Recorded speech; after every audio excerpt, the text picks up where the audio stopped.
Is it play? All right, recording. All right, episode 62, Cory Cash podcast. Due to the fact that we practicing social, I can't pronounce social distancing. distancing. I can never pronounce it. I can't say the ing on it. I could say distance, but I can't say ing. Like this is, I can't. This is horrible.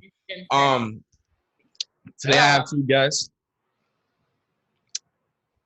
Introduce yourself, ladies, one by one, because this bullshit Zoom. What's up, it's Anaya.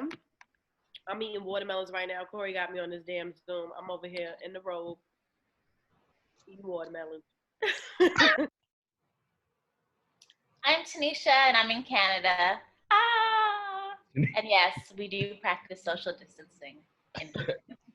And how y'all ladies doing? Well. Okay. I'm doing all right. I got a little headache right now. I don't know what it's from, though. I'm just like, this is trash. It's that time of the month. I don't know. No, that time done came already. No, I'm talking about me. Oh. I'm like, oh, you know what?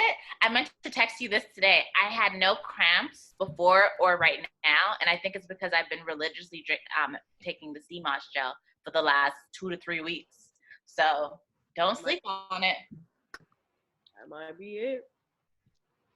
How you doing, Cory? I'm bored. I'm very bored. I could play the game and it's trash. You're bored? What's that?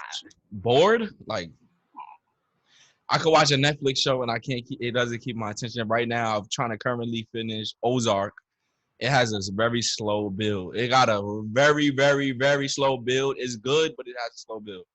Everybody's watching that. I think I watched Ozark when it first came out, and I was like, nah, this is a dub. Nah, it get good. I couldn't get with it. It get good. A show got attached. It has to really catch my attention the first 2 episodes. After that, I'm off it. I'm like, all right. Did you watch Tiger King? Yes, I did. No. Carol Baskin. Carol Baskin. Yo. Carol Baskin. You watched Tiger King, Tanisha? No, I'm not. Oh my God, please watch it. You know what? Sometimes when I see something trending on social media, you don't want to watch it. I didn't want to watch it. Remember you told me to watch what was the other one, the cats one? I told you don't fuck with cats. I told you to watch that. Well, I'm not watching it. Yo, please watch I'm it. It's sick. It's sick. It's not even sick. It's funny. No. Tiger King is funny. Don't fuck with cats is sick. Oh, now that shit looks sick. You can tell by the picture it looks sick. Yo, you gotta watch that. And it's crazy because it involves Canada. The whole fucking Canada was looking for this nigga. Like, you know how like they say, all right, I'm gonna just basically give you the plot about it. Basically, nobody. Isn't it somebody who uses their IP and they get caught? He's like killing something, no? Innocent, yeah. That's like 10% of it. But it's like a serial killer building up because serial killers start with animals first. And then it gets so crazy that they start looking at his backgrounds and street lights, and they start Google mapping and shit and finding out where he live and shit like that. And they start tracking him wherever he go, and he's serial killing. Well, he fucked himself over. He sure did. Yeah, he did. All right, so a question I gotta ask y'all: what did y'all learn about yourself during this quarantine? I learned that I'm a homebody, but I ain't that much of a fucking homebody. That's what the fuck I learned.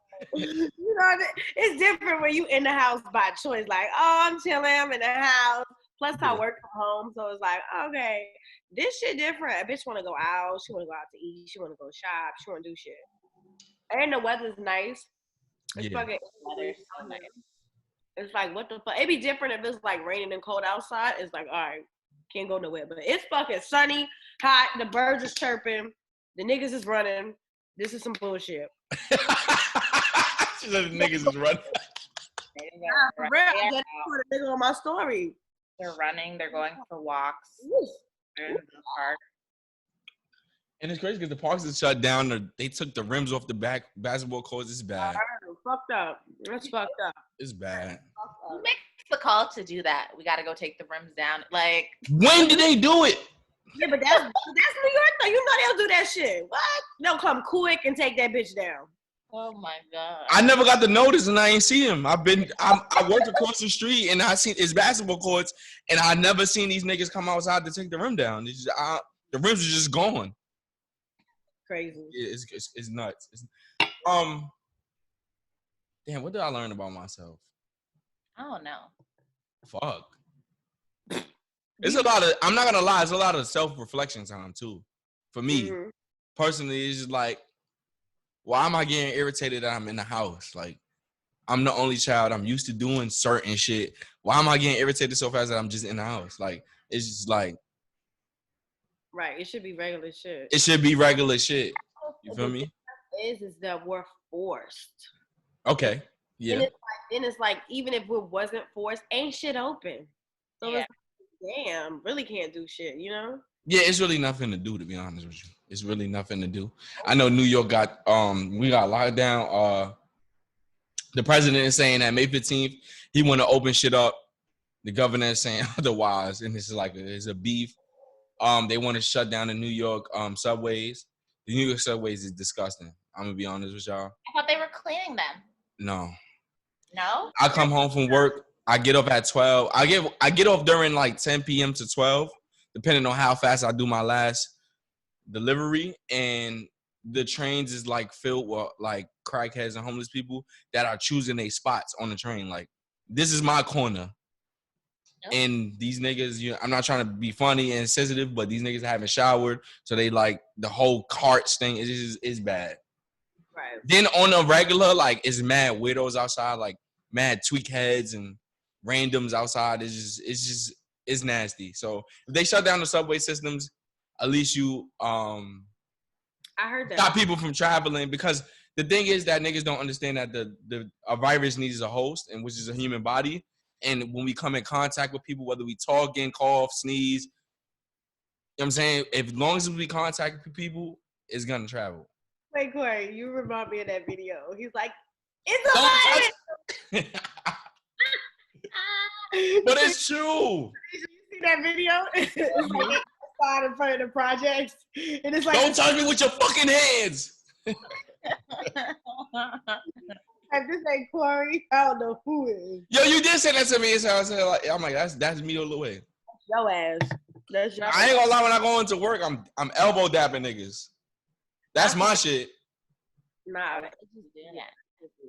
what I was about to say, you said something about the subway. Yeah. Them closing it down. Yeah, the governor's trying to shut it down. Oh, I not don't see how that's possible though, because people with essential jobs still have to travel. In order for this shit to stop, you have to stop all jobs. This is my thing. Like, niggas don't, I understand like us as the outside looking, but it's like, this is a global thing. This ain't just the US. This is a global thing. You have to like stop niggas from going outside, literally. And I think if it gets to a point that niggas is not listening, it might be martial law. We might have like literally military outside, like, yo, you're not going nowhere. Go back upstairs. It might get like that. It might though. It might get like that. He was saying that they let in certain states like Texas, Atlanta, open up. I'm like, listen, that shit is a setup, because if they let that shit open up and these people are just out and about doing regular shit, that's because that's a whole hidden agenda. They want your ass to fucking get sick. And then it's like, my thing is, even if you open up, I'm not even waiting for state to state. I'm waiting for United States as a complete whole to say, okay, we're good to go.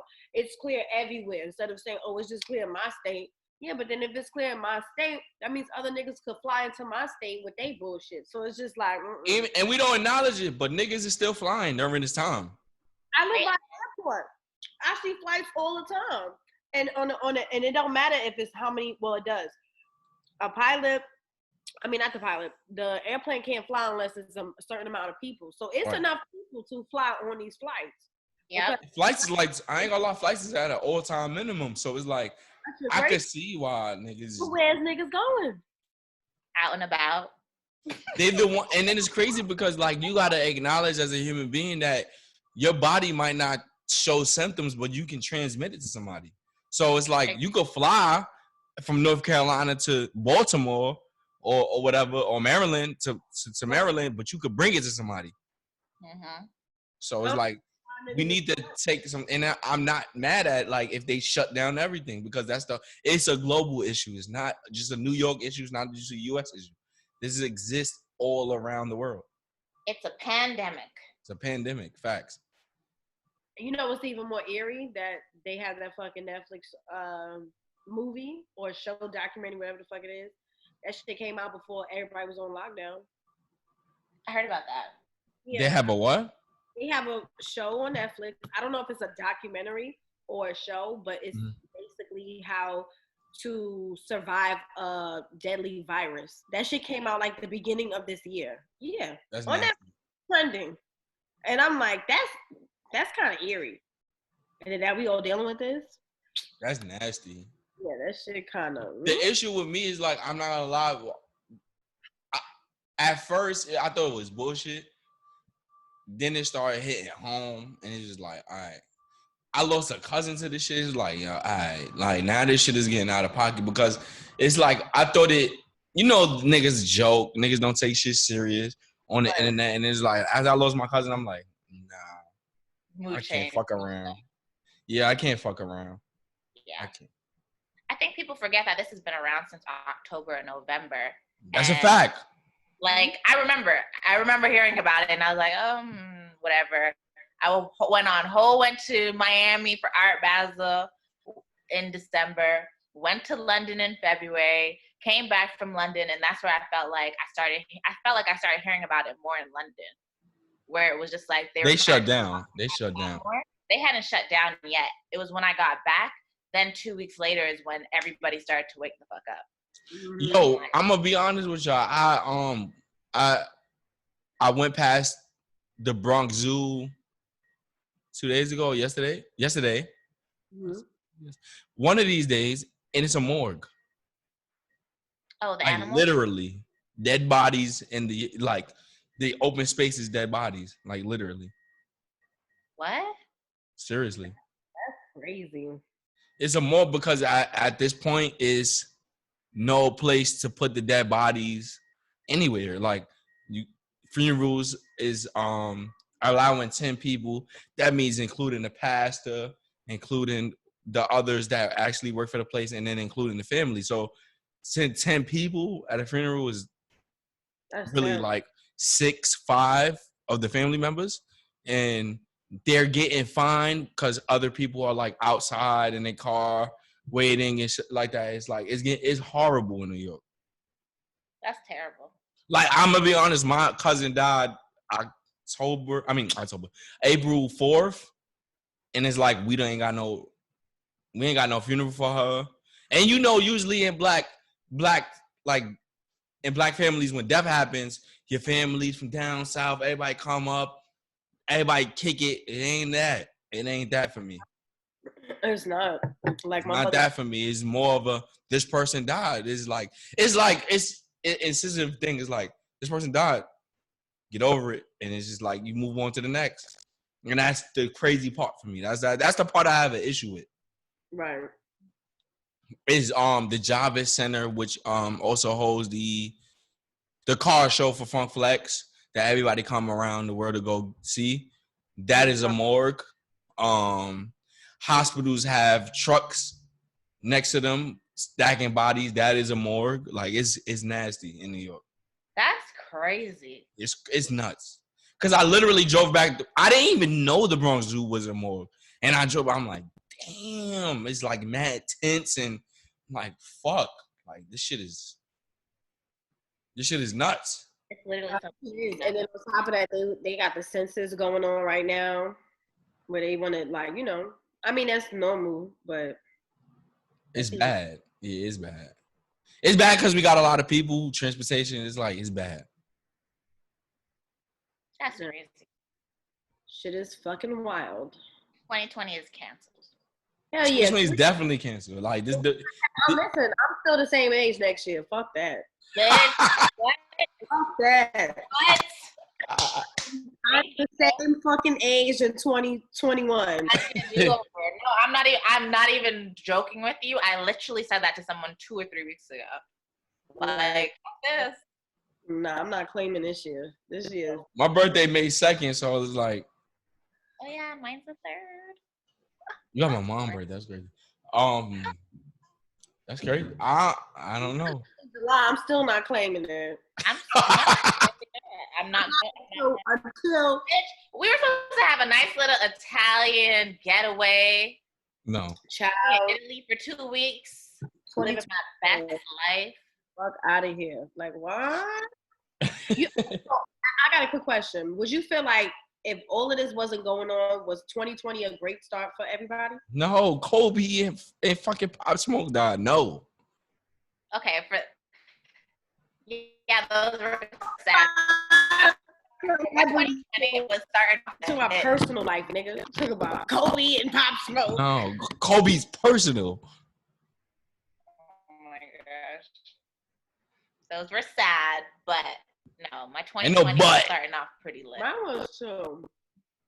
Like, and then it just said, just kidding. All right, so let's go to 2020. Let's go with January, February. Was it a good year? It was. January, I did dry January, so I was sober for 30 days. You tried to enforce that upon me. It didn't work. I did, and you're a bad friend because you should have did it. Horrible friend. You're horrible. You're the worst.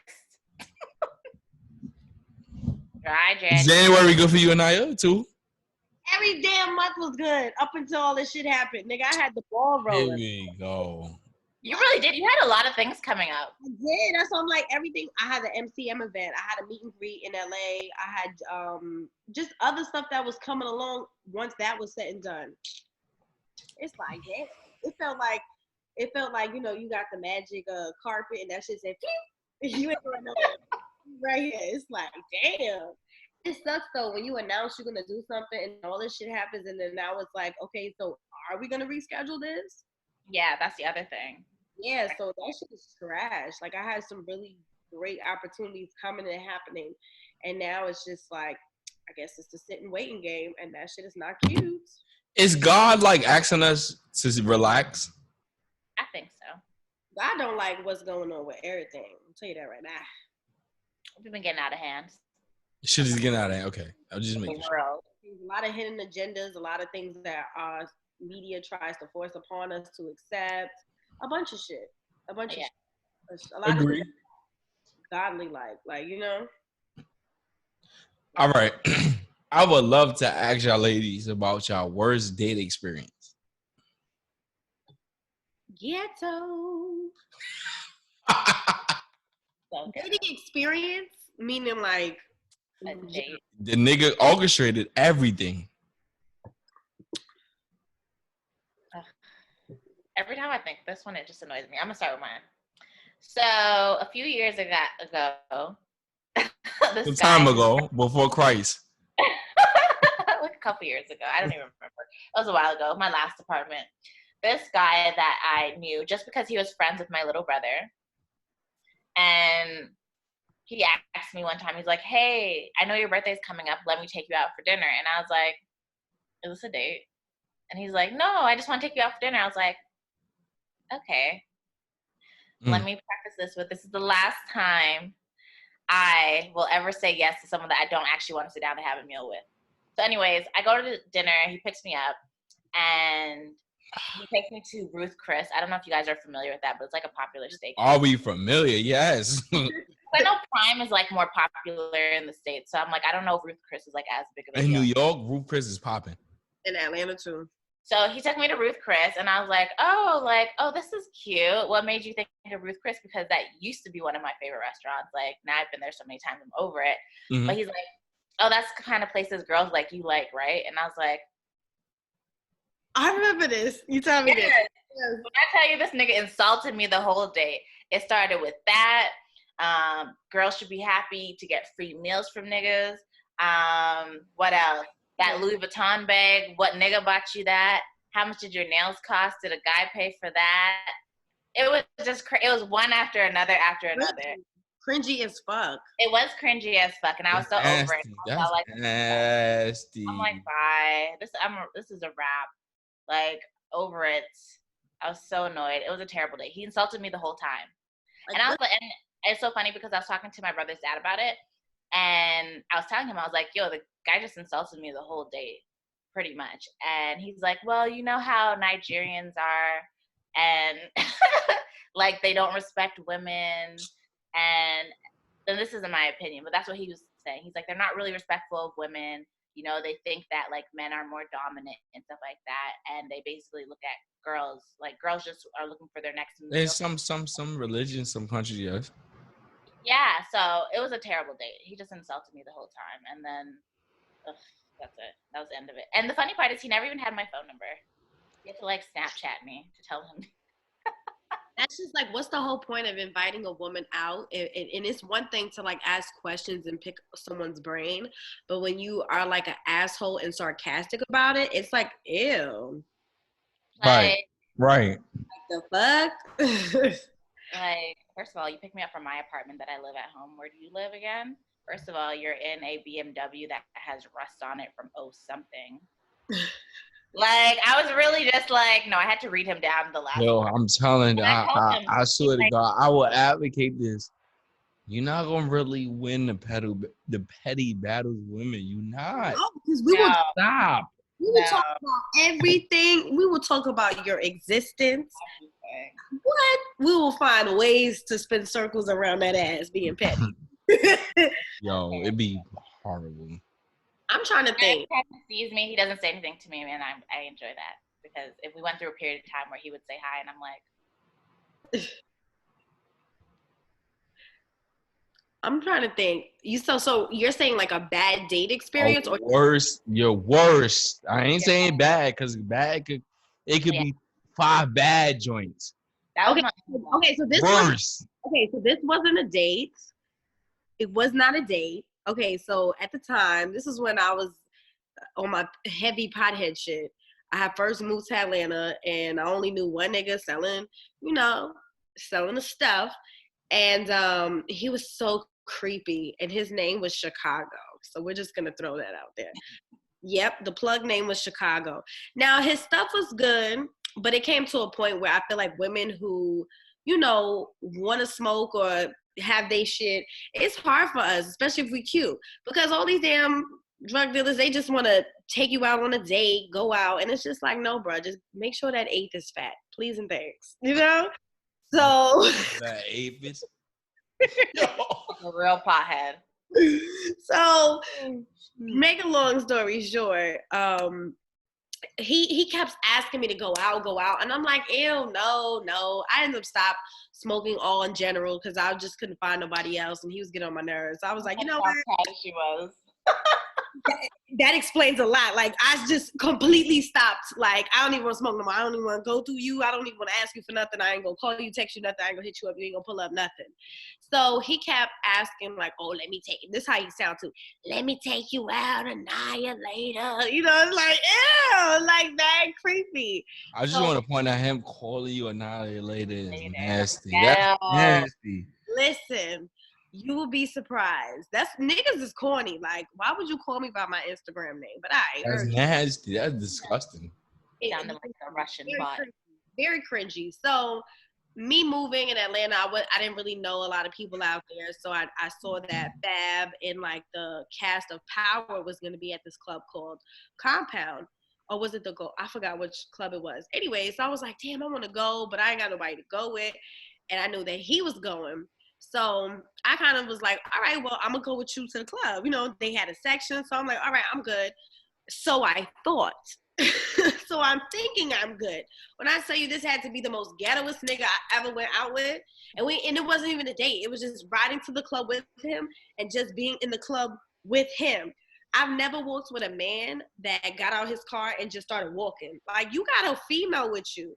Regardless if we're intimate, we're friends, we're cool, we're whatever. Mm-hmm. How you get up out your car and you just start walking to where you going and didn't even say you good, you need, like, it was so weird. We get in the club, it's just real mixy. I'm like, yo, I've never been out. He didn't ask me if I wanted something to drink, but the whole time you've been pressing me, you know what I'm saying, since I moved out here. Now I give you the time of day for us to kick it or whatever, go out. it was just ghetto. It was so ghetto. It was so ghetto. And then like his homeboys, they was in town. They were like, yo, you good? You need something? I'm like, yeah, it's like I'm with 10 niggas and I'm the only female. And then the nigga that brought me with him, like, you know what I'm saying? Then he leaves the club. How you leave the club and don't say nothing? So then, yeah, mind you, I rode with him to the club. It was just so ghetto. Y'all, it was so fucking ghetto. It gets worse than this. I'm not going to go into detail because it's a hot mess. But I was just like, that has to be the worst experience that I ever had with like another man.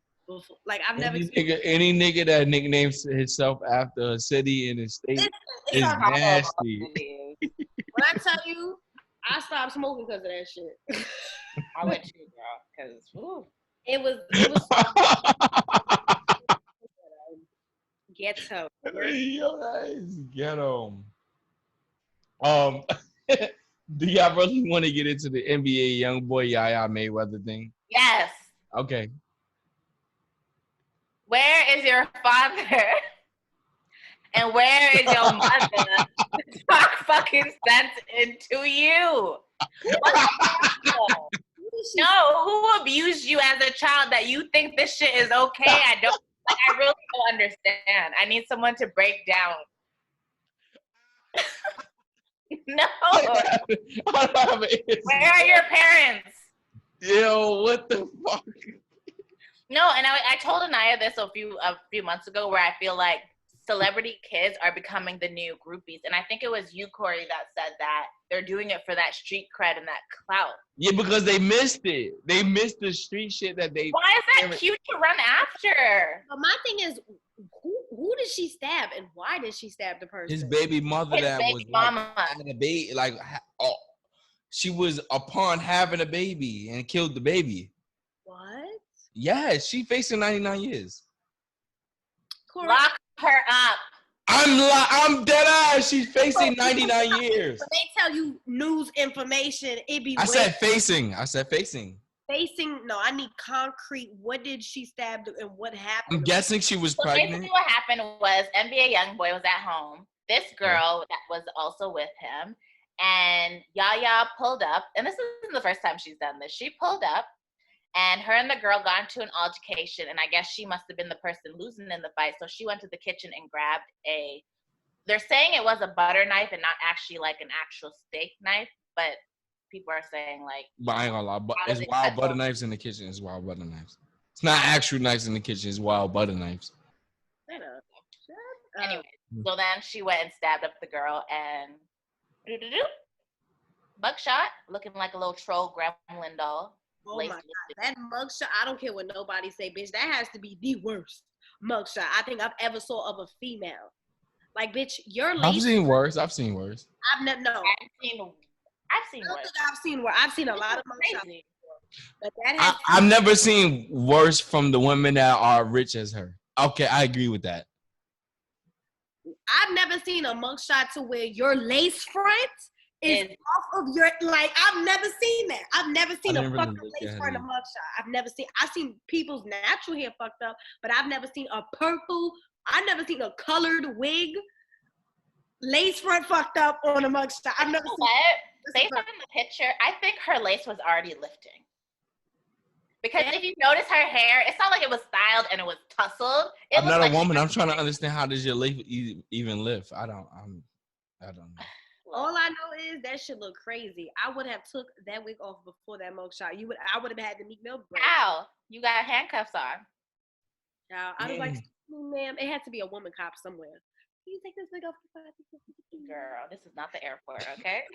I would have been asking. I ain't gonna lie, she cute, but the lace front is horrible. No, she looked like I'm fucking pissed. Something's wrong with her. My life is going down the drain. It's been going down the drain because you know what? You gotta talk about celebrity kids. They just chased a clout that they were not born into and don't exist no more because you're rich.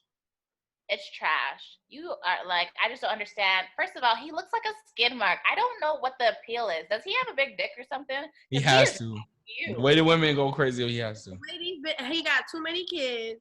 I don't even know any of his music, to be honest. I've never heard one. I can't. If you said like, yo, Cory, I'm gonna shoot you if you don't sing one NBA Young boy, I'm gonna die.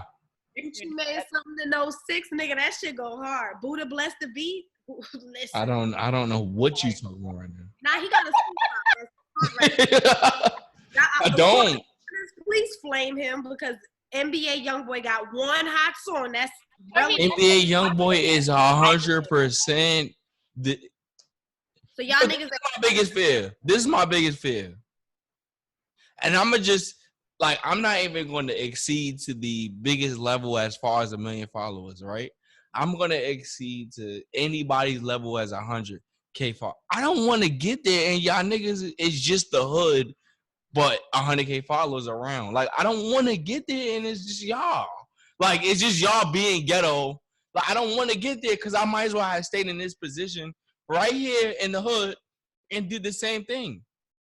And then not be amplified because I'm not being looked at because it's not 100K. You know what it is? Niggas get money and then they get. We can say this about a lot of celebrities. I feel like that's Hollywood right now. No, that's been like this for a while. You have, for example, Justin Bieber. That's a kid who got money quick, young, and blew it. Meaning, like, you don't got the right people around you. So 100%. You get money, and then you got motherfuckers around you that don't want to keep it real and say you doing too much or you the one that made it out. You got to be a better example. A lot of people are not going to do that when you're the one who got something to lose. So, for example, with young NBA, whatever, he the golden ticket for the rest of these niggas. So if he wilding out, we're going to be like, all right, you wilding out. Or we're just going to let you live. But that's why these people don't get further in life because they don't have the right people around them. You got people that let you do whatever. Ain't nobody checking you. Nope. Them not your real friends. If they can't say you fucking up, you need to slow down. That's not cool. You need to chill out. And personally, I need those niggas around me. Money, clout, and fame will have all your fucking friends sucking your dick from the back because they just want to be on good terms. That's 100%. You know what? It's the hype. It's the hype. It is whack. And then on top of that, it's a lot of celebrities that have experienced this. Look at Justin Bieber. That nigga was wilding out. Look at what's his name? Look at Chris Brown. Wilding out. That's what I'm saying. These celebrities, they get money, and I really what I think it is. It has to do with counseling. It has to do with when you give a person that's young all this attention. A lot of people don't know what to do with it. They just don't. They don't because you know what? A lot of these people were never cool in high school and junior high. They were never popping on any level. So it's like you got that check, you got that popularity, you got bitches throwing pussy at you. Right. You got people saying, yes, what now can I do for you, huh? How many more? Jump how high? They don't know how to behave. And it's too much. And then they're in this world called Hollywood where it's an alternate universe. Yeah. You don't live in that world. It's not even real. It's not real. It's an alternate, like crazy shit happens. And it's the norm. No, it is. It's weird though. But no, it's fucked up though. Like we could even talk about like with Pop Smoke. Like when you think about it, that nigga, he moved out of New York. It still got popped. So it's just like, yeah, you could leave your hood. You could still blow up and try to make a better lifestyle for yourself. But if you ain't got the right people around you, you doomed. But even sometimes if you have the right people around you, it can catch up with you. Could you imagine being from the hood, being like a person like Pop Smoke, where it's like maybe you possibly killed someone or you've seen someone die in front of you, and then you move to a place like Hollywood and you almost have like PTSD from living in the hood? Yeah. And that's why I feel like a lot of these celebrities go crazy too. Because could you imagine being like a Beyonce and you can't even go to Target and be bum rushed by a bunch of people? Yeah, that shit is weird. I'm gonna be honest, I couldn't be Beyonce for a day. Like, that's annoying. You walk from your hotel door to your car and there are thousands of people. That shit would make that is nasty. I couldn't be Beyonce. I mean, anyone could just grab you. Like, Julius is there, but he only one person. Princess Diana died. Didn't she die because of paparazzi following her? Yeah, they were following her and she got into a car crash underneath the tunnel in Paris. What? Yeah. That's how she died. You shitting me? No, yeah. Diana died. She died like out of some fan shit? And well, the paparazzis are always following her over there. But yeah, it was raining. I think it was in the nighttime. It was raining one night and she was being followed and chased by the paparazzis, but they're always chasing her. Yeah, I'm not going to try to find raining and paparazzi will kill you. And they ended up in a car accident. That's nasty. It was her and her lover or whatever, the guy she was dating at the time. That's nasty. That's disgusting. It is. Or you talk about those, like, you know, those crazy stalker fans that kill celebrities. Like, you think about Gianni Versace, how he died in front of the steps of his damn South Beach house. Right. Or not even Chris Brown had that bitch stalking, that stalker girl. He came home and that bitch had been in his house for 2 days. Yeah, eating his Ow! But you know, robberies and break-ins and people living in people's house. Remember when that Rihanna stalker broke into her house? But she wasn't there. She was in a whole different country. But it's like, how does that happen? What we pay all these millions of What dollars creates the obsession of you loving someone or loving someone's art that much that you want to do some physical harm or do something bad to them? Like, what creates that? That's a different. You'll be surprised how drawn people are to other people's lives, like to that extreme to where they're like, I need to see this person. Like, what? I can't That's an remember. obsession. There was an actress in the 80s where she was probably like the first person where it happened, where like a crazy fan became obsessed with her.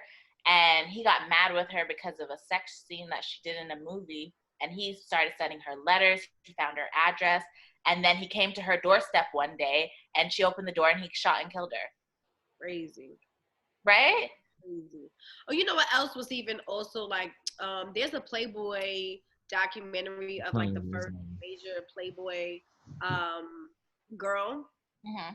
Bunny, I'm over here talking about girl, and her boyfriend, he's like basically pimped her, and she ended up being like a very popular bunny at the Playboy Mansion, and she was like the youngest, but he got so jealous of her fame that he ended up killing her.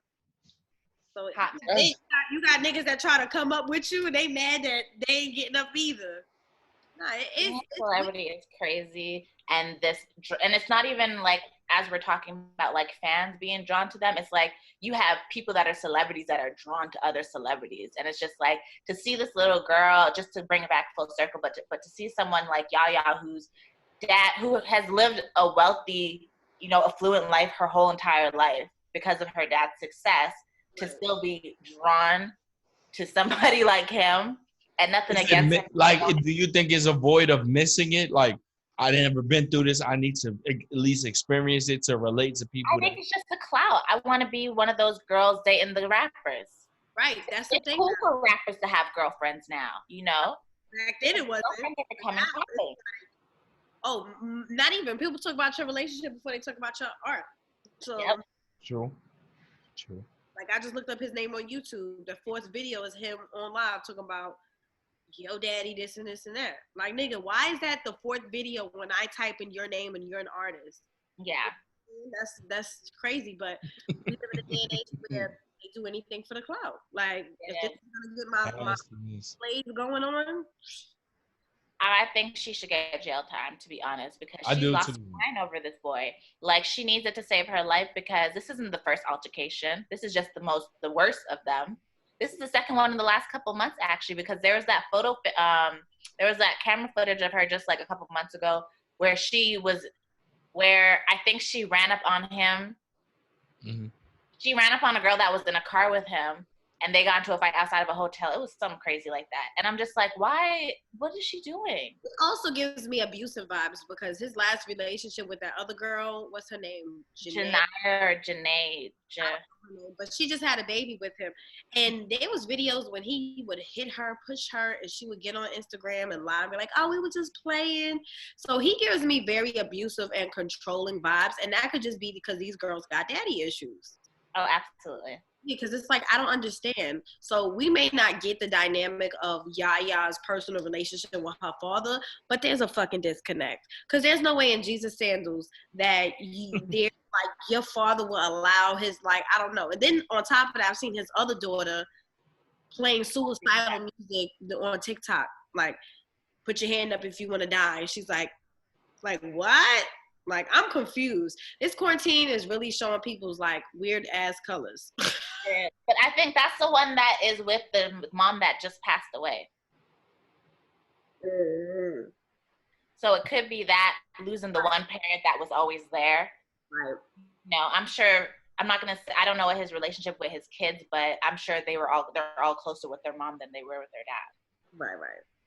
But maybe not the son. Maybe not. Maybe. I don't know. He said he just started training him, so who knows? But she needs to do some jail time because she's lost her mind over this little boy, and you just can't be fighting with every girl that he's sleeping with because he's not gonna stop. Right. How old is he? Like 21? He ain't stopping no time soon, sis. Big fucking other girls. And he just claimed you when he said, Yana, get up. That's the first time we heard him claim you. And she's the same one that dropped that video a few weeks ago of him talking to a wall in the studio. Did y'all see that? No. Yes. She dropped she had posted a video on Instagram stories and then she deleted it. And one of the blogs had got it. Obviously, he was tripping. I don't know if he was on drugs or he lost his mind, but he was sitting there talking to a wall. He was on that stuff. He be on some shit, bro. I don't really pay attention to the NBA. Very toxic, and on top of that, I really feel like it comes down to women knowing they work, like child, and then she's your mom, but you know, right, but the mom was about getting the bag though. Because she's still getting her money. She's still getting her funds from him. Mom's was about getting that bag. She saw that money. And when you got a mother that's like money hungry, not to speak on that woman because I don't know her, but when you, just from an outside perspective, when you on that money hungry bag, you'll teach that shit to your daughter as well. Like, you going to be the man who got money like that. You know what I'm saying? True. There's no, she needs to find a man who respects her. You know what I'm saying? So it could just be that as well. So that's trash. Yeah, not very trash. Ciao. Great segue into this is good. Stir some shit. Great segue into I seen a video of B Simone, the internet influencer, the public figure. She had a video of Simone had a video of saying and manifesting the way to get $1 million, and she was in the video. She was crying and saying that, expressing that certain people have worked for her. I want to say for free at certain periods of times, and it was everybody viewed it different as me personally, and if I've ever become successful, I don't never want to talk about my friends that did certain things for me for free, etc. I just don't want to put their business out there. That's just me personally. And I think, like, personally, with B Simone crying, it was just fake to me. That's just me. You're so annoying. I'm being honest, and that was just fake to me because I'm not saying that she genuinely didn't want to cry because of her success. It probably was overwhelming, all right?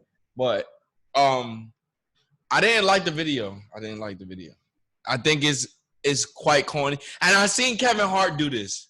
I seen Kevin Hart get drunk and then ask his mans that train him every day, do you have a house to live in front of his wife? That's two different situations. Kevin Hart is two different situations, but my thing is, I don't need to talk about people that I view as friends like that.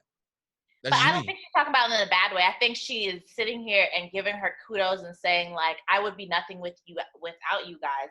And to be honest, I don't think any of her friends are in a broke position, so it's not even like I'm saying anything bad. Any of her friends is in a what position? I don't think they're in a broke position. I think they're all probably doing very well.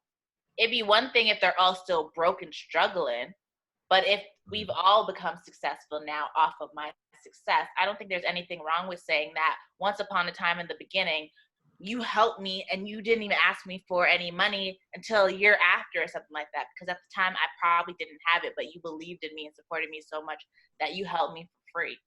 Okay. I don't think there's anything wrong with saying that. I think it's wrong with saying that because if you my friend, I don't need to say that on the internet. Facts. I don't need the whole. I don't think they care or they take it personally. Because I feel like if it was something that they would be offended by, then she wouldn't. Because these are people she's been friends with for over almost 2 But you wouldn't know that if you're in an emotional state, you wouldn't know that they're offended by it. Camera start rolling and you expressing yourself.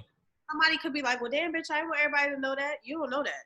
Because I've had where you be around people and when they get a little alcohol in their system and the camera spotlight on them, they be saying whatever. You be like, damn, too much information.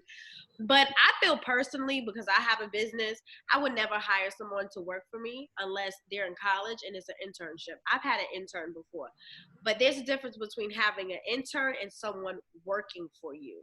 When you have someone working for you, there has to be some sort of payment being made, or that's an internship. Because when I had an intern a couple of years ago, I didn't see her all the time. It wasn't like we saw each other every day. It was when I needed her, and then she would have to go back to her class and write about her experience with me. But outside of that, to even when I have, like, my friends do stuff for me, I always pay my friends. When you have a business, that's a tax write-off. So when she said in the video, oh, the girl was walking to the post office, there's no way in hell, friend or no friend, that I would have somebody walk and do a service for me while I'm collecting all this money and I'm sitting back looking good on the gram. There's no way. There's no way. There's no way. Even if the person don't want the money. And I don't feel like my job is to express the fact that this person walked to the post office. They want to tell their story. Listen, it's one thing to make yourself look good, or is it for motivational purposes? And that's where it gets blurred lines, because it's like, did we really need to know all of that? Because from my perspective on it as a business owner, I would never have somebody do that, and I wouldn't pay for Uber. I paid for Piella to go from where I live in New York, and I've had her go from Brooklyn to the city for me, and I paid for Uber. So when you are basically having a business and you have somebody do something for you, you're going to take care of them. So you mean to tell me we in 2020 and you couldn't get somebody an Uber to do a service for you? Even if you're not paying them, we could already remove the payment process. Even if you're not paying them. You know what I'm saying? Like, why did that person walk in? It's not humane to walk to the post office. No, and how far is the post office? Well, what if the post office was 2 blocks away? We talking about down. And you could go yourself, nigga. We talking about down south though. What post office did you want? How far was this walk? Yeah, how far was Details. I live downtown, and the post office is actually just on the main level of my building. See? So that's what I'm saying. But Breeze, even in that, like to say, I'm a business owner, and I say I need you to do a few shipments for me, and you go downstairs to the post office. It still is. The quote is better if you do it yourself, or you know what I'm saying. It's still better than you. I have to pay you to go downstairs. Nah, that's something you want to do. I think the first time I watched the video, I had only caught the ending of the crying part. So I just thought she was trolling. But the video you sent me today where it showed like the whole bigger picture, it changed my opinion of it, because I'm just like, okay, now I know where she's coming from. It's more full circle. And I feel like she's just trying to show that, like, my friends have really rode through me through the highs and the lows of this, you know? And I don't know. When I look at it like that way, I'm like, there's nothing wrong. Like, and this is sometimes where it is with people that are friends with people that have businesses. Like, if I'm in your house all day already hanging out, like, you know, whatever. And it's like, oh, you need help with anything, girl? And it's like, oh, not really. It's like, are you sure? And it's like, oh, well, I just have these orders to take. It's like, oh, I'll take them for you. Like, if you have friends that are just offering to help you and are being supportive, like, I don't think she's going actively out of her way to say, come work for me or come do this for me, and then not paying you. It could just be a situation where friends are just wanting to support even her. then, I've had friends, family. I value people's time though. Like, like that's my thing. Like, you making too much money to not make sure people eating outside of just hanging around with you because you popping. And B Simone been popping more than 6 months. No, but I'm just saying, like, I have friends. Because she's saying, oh, she been doing it for 6 months ago. It's like, you been popping more than 6 months, my nigga. But what, she's making a lot of money? Even if it's friends hanging out, like, my friends don't be wanting that when they do favors for me. They be like, just give me money for weed. But it's just the principle. Like, if you want genuine people, and that's the thing I don't like, because it could be taken how, like, different perspective watching it. You know what I'm saying? Yeah. Some people that feel like, oh, my friends better do this. But it's like, if your friend don't do that, that doesn't mean they're a bad friend. You know what I'm saying? Because there's a lot of people that think that, oh, well, if you're around me. Nah, some people not equipped to do all that. So I just feel overall with that situation, it's just like, if people are being there for you and taking care of you, look out. And look out don't patting them on the back. You know what I'm saying? Like, I don't know. Mine's is a more in depth. I'm not about to cry on camera, one.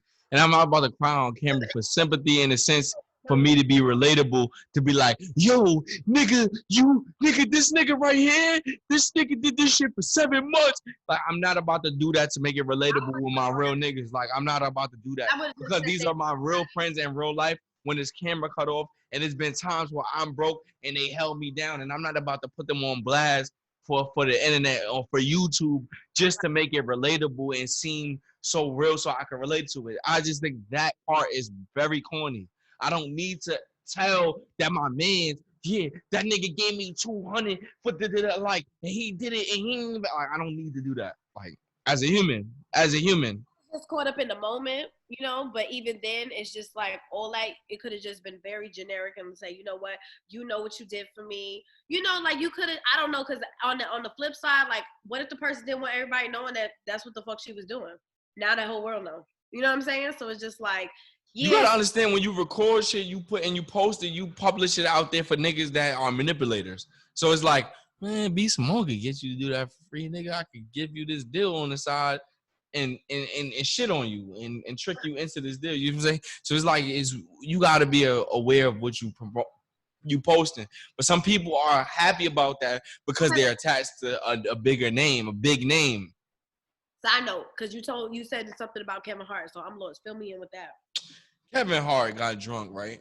Aren't you talking about Kevin Hart? I hate Kevin Hart. No, I don't hate Kevin Hart. I think Kevin Hart is a shitty ass person.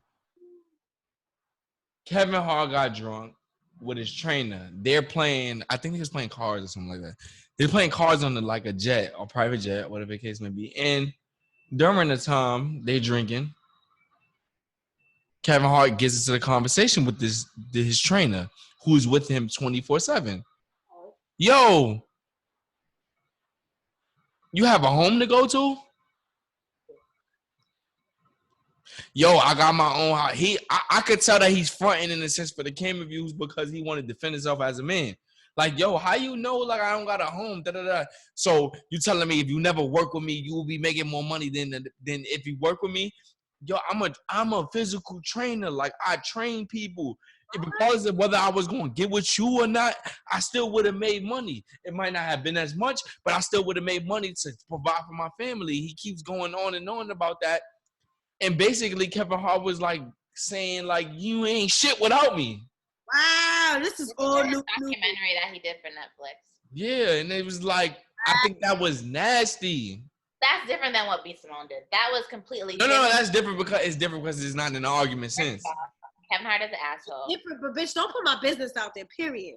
And then they almost got into a fight. And then on top of that, his wife was president. Kevin Hart's wife was president. So it's like, now you got extra want to show offness. Like, my wife is this, so I can't lose in front of her. So now I really want to put my mans on blast. And it's like, Kevin Hart, you know you pay this man every day to work out with you. This nigga keep you motivated. Why would you ever want to ask this nigga, do you have a house to sleep in? When you know 9 times out of 10, if he's your 24/7 trainer, you probably sleep in your house or a house that you provide for. Why would you ever want to put that on camera and expose that man? That's what I be saying. Like, some people was done with malicious intent. Yeah. But of what, Kevin Hart? You got all the money. So what is the jealousy or the thing you have against him? He has a Napoleon complex. True. That shit crazy. True. I can agree with that. But I don't think, like, this is what I'm just talking about. Like, your relationship with your close friends don't need to be provided because the camera's on. I don't give a fuck what. It don't need to be motivational. It don't need to be motivational purposes. I don't need to say the type of work somebody else put in for me to make me look better or to establish the realism of our friendship. I don't need to do it. Yeah, no, that's just me personally. I just don't feel like that's right. I have friends that do a bunch of shit for me, but I'm not about to get on my platform and say, you was doing this and you was doing no, because if they because it's like because at the end of the day, technically, if you want to talk about it, I'm not shit without this person, because if this person doesn't believe in me and want to do it for free or want to do it for a small fee and want to do it for money, if they don't do it, then I don't exist. The personality might exist, but do I really get out there? Does this shipment really get sent if this person don't go to the post office for me? Do Kevin Hart work every day if this nigga's not with him? So I don't need to express that to the public for likes or dislikes. It's just not. It's not. It's not worthy. It's not honorable. Because what the internet does is run with it, and then people like, well, my friends better do this. But then it's like, even in the sense, in a sense of saying that and trying to make it relatable, do you now give other companies the opportunity to manipulate your friends because they did it for you for free? No, because they're not in the same position. Yeah, but a company might be like, yo, nigga, we nigga, we pay you the less. You did it. And you have companies that as rule, like, you did it for free for him. You don't have to accept it. I don't know. Like, at the end of the day, I feel like B. Simone knows her friend. She knows what they're comfortable, with her sharing. I feel like she did it for a sense of transparency. Could she left it up? 100%. But I feel like she was transparent throughout the whole process with everything that she was sharing. So I don't feel like it was something that was a reach. Other people may disagree with that because that's just not who they are as a person. And they feel like it's a negative. But at the end of the day, everyone has a different perception and receives things differently. Agree. But I'm not. I was agreeing with you until I saw the full thing. And then I was like, oh, okay, it makes sense now. Yeah. But that's the point of the build-up. That's what you have editors for. Like, what do you really? I don't know. We only got a more. Motivational, but if it causes me to boost myself up and then also bring you in, it's not worth it. That's how I see it. Not worthy. To me, that's just to me. That's my morals. And I see what you're saying, Tanisha. Not that saying you wrong. What was all that for though? Like, I don't know. It's just extra shit for me though. Because I've had a lot of people help me on my journey, but I don't have to go into depth or detail. I think it's the details. Yeah. I think that's where it was kind of cringy. It's the details. Like, I've had a lot of people do a lot of things for me, but I don't have to go into details about it. And I think that's where it is, where it's like, yes, you want to be transparent with your audience, but at the same time, some shit is personal information that everybody didn't really need to know. And that's. But I think that's also because you have a different boundary of your transparency. Like, some people don't talk about family, their relationships, or anything at all. It's everything else. And then there's some people that will talk about family but won't talk about their relationship, or they'll wait until it's like 7 or 8 months, 8 years into a relationship to acknowledge that they had a relationship. I think everyone just has different boundaries with that. Agree. Let's see. All right, so I've been seeing, like, I've been on Twitter lately, and it's been getting this ongoing thing about Chinese people cracking fucking slavery jokes about picking cotton. And I ran into Kyle Larson, who is a NASCAR driver, who was doing a virtual NASCAR race competition, and he ended up saying, "Are you there, my nigga?" Like a game, the competition. He's a NASCAR driver, but do this social distancing thing, huh? No, I'm saying, were they playing like a virtual game? Yeah, because if they can't come in contact, because humans can't come in contact. Wrong with detail, but what kind of game was it? No, he's a NASCAR driver. He's a NASCAR driver. But they substitute it for like virtual driving because they can't be next to each other because of social. That's what I'm saying. What is the virtual driving game? Like, what is that on? Girl, we don't know. I don't know. It's something set up through NASCAR. It's something set up through NASCAR.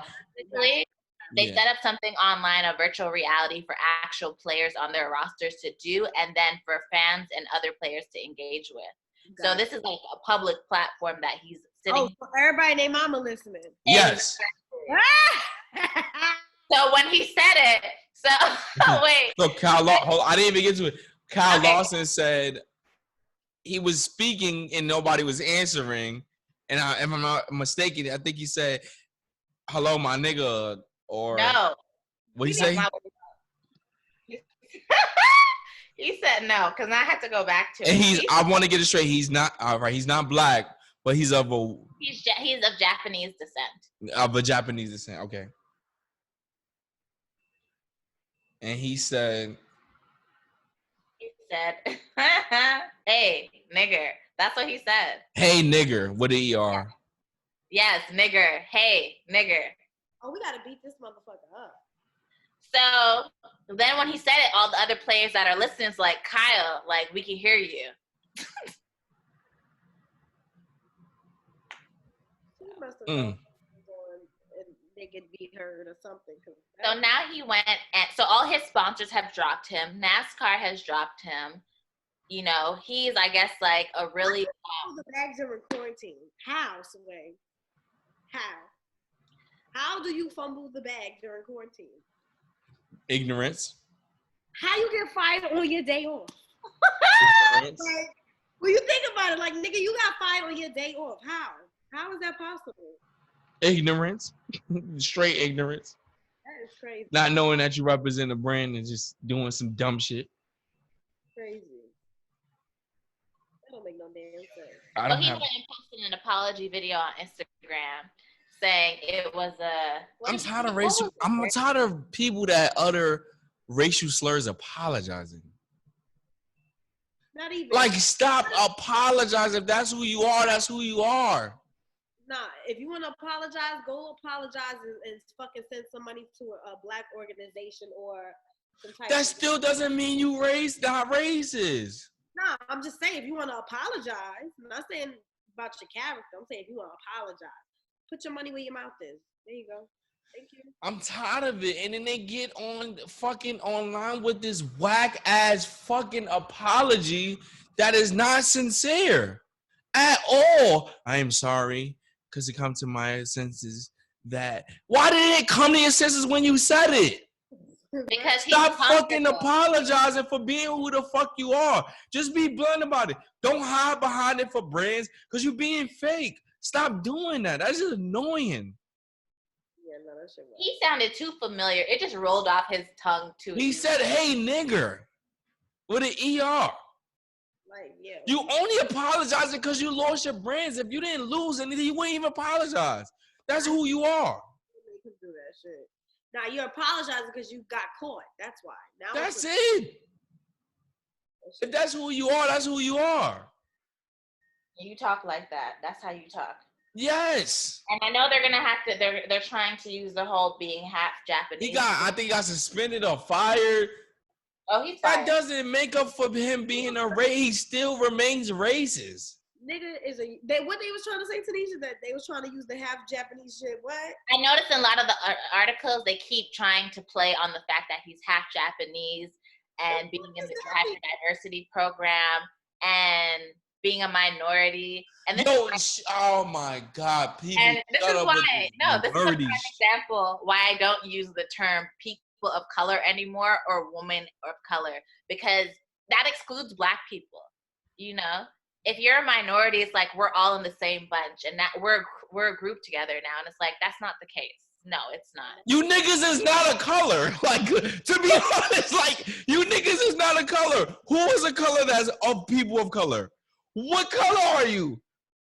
Well, Japanese don't consider it in my book. Y'all pale-skinned people. What color are you? That's just white?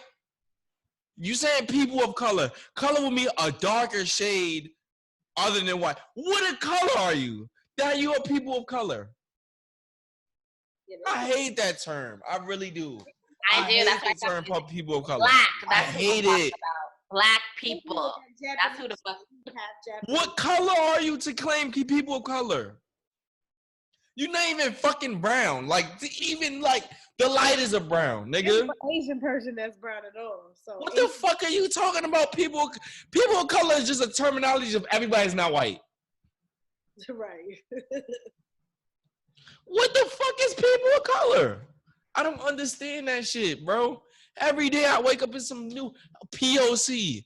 I seen POC and I'm like, for 2 days, I'm like, what the fuck is this? People of color. What the fuck does that mean?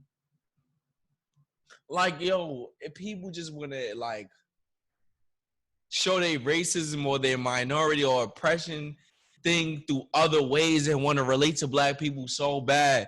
Like, y'all niggas want to relate to our culture so bad until y'all pulled over by the police. And then it's like, y'all don't relate no more. Now, you heard Rihanna's speech at, what was it, the NAACP? She was like, yo, tell your friends that they got Black friends, pull up. You know, you want to support, pull up. Pull up when we marching, pull up when we protesting, pull up. It's a fact. Yeah. It's such a fact. You look at all these industries and it's like, it's even thinking about like the influencer space. If you look at how many people a Black person follows on social media, you'll see it's very diverse. It'll probably be predominantly Black, but it'll be very diverse still. If you go onto a white person's page and see who they're following, you'll be lucky if you come across 1, 2, 3, 4, or 5 Black people. I'd be surprised. We're not relatable. You know, we listen to different music apparently, we dress differently, we like different makeup, we like different designers, which is not true because we're multifaceted, and there are similarities that we can have, but because we're Black, it's we're automatic write-off. No, can't relate. She's black. I don't know what the fuck that nigger's talking about. Can't relate. Wait, did y'all see? Not to throw it out there, but did y'all see Tory Bricks punch some white lady in Target? Who? Oh, I heard about that. Broke her nose. Tory Bricks, is that her name? Who's that? She used to date Young and May. She's now with Rich the Kid. Yeah. And she punched this white lady in Target. I feel like if a black woman punches a white woman in the face, she had a good reason. She had to. She had to have a good reason. Mm-hmm. Yeah, well, it already came out that the lady was like the one that started the argument and stuff like that and whatever and like provoked the situation. Because you know that JoJo Siwawa girl? Yeah, her mom was there. And caught like the video of it and stuff like that and basically like backed it up. But yeah. You remember that video that came out of Trina of the lady in the, what was it, Walmart or Target? Yo. I'm glad that you brought up Trina. I understand what you're saying. I know this is Trina for years been tricking people. What are you talking about? I seen a battle rapper say this because it's like he says if you like, you know how people, what is the exact terminology? Is if you say something, it seems like the truth. And for years, even when I was younger, 12, 13, 14, I've always thought Trina had a fat ass. She don't have a fat ass. She always came out as this person that got a fat ass in the body. She don't. And I don't know how she was able to trick everybody in the community to think, like, you, even like when niggas rap to this day, niggas be like, I want to bet, like, Trina ass, like, and it's like, she don't have no ass. Like, I don't understand how she was able to do that. Probably at the time where ass shots and BBL. No, she do not. She got a regular body. There's nothing wrong with her body. It's just like, yo, I always thought Trina had a ridiculously buffy booty, and she never had that. That's crazy how she manifested everybody to believe that shit. You're reaching. I'm not reaching. What is a fat ass though to you? Because naturally, because now we're in a different time than we was in the early 2000s. Naturally. Yeah, like if we look back in Trina's time, we had like didn't have a fat ass then. They didn't have BBLs and ass shots and fur boots. Has changed though over the years. Because if you look back at like Trina's era, Trina, Eve, Monica, Erykah Badu got a real like fat they were ass. all shaped the same, where it's like small frames, no hips, bums, not big titties, very flat. Like Trina's very flat chested. She does not have big boobs. And she don't have a fat ass neither. Yeah, but if you think about it, if you have a small frame and you have a butt sticking out, it's like, okay, you have an ass. Like Trina wasn't thick like she is now.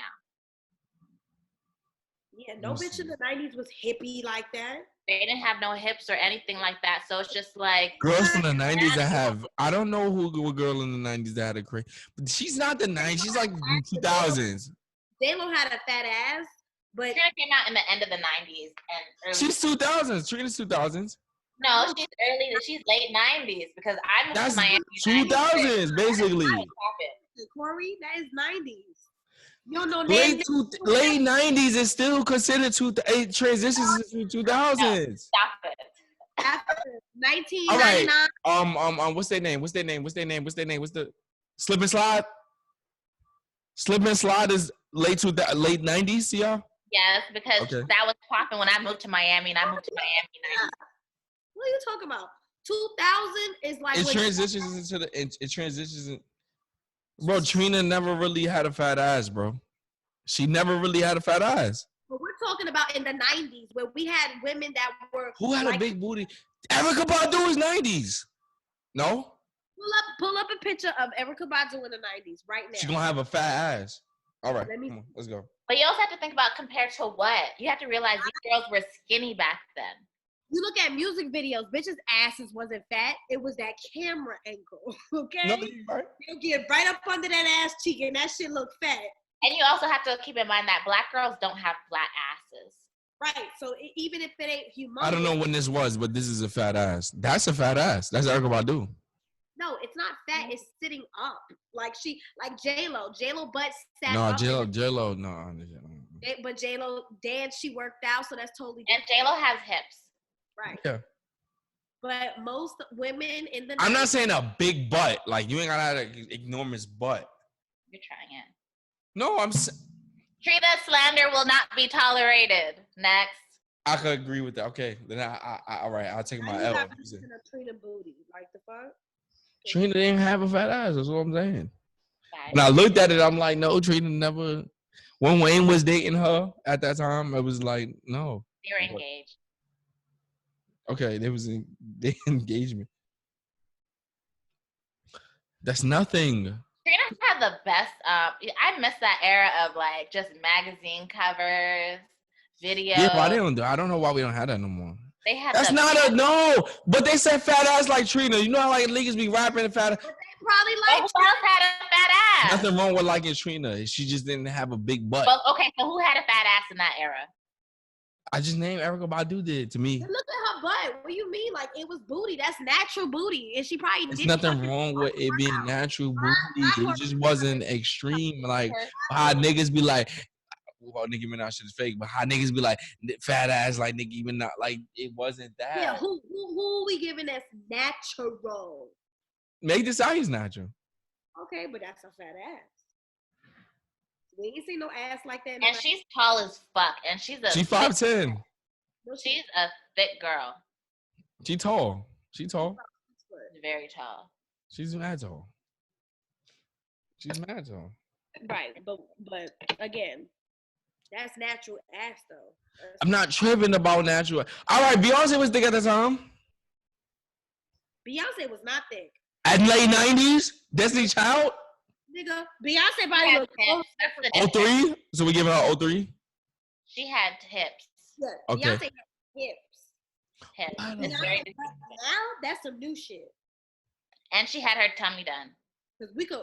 I don't know. I don't pay attention. No, she did. You could tell in her. You know what? Beyonce was the first celebrity to have that tummy tuck stomach look. You know that tummy tuck. You know how Bernice's stomach looks. I don't pay attention to Bernice, but I know she got everything done.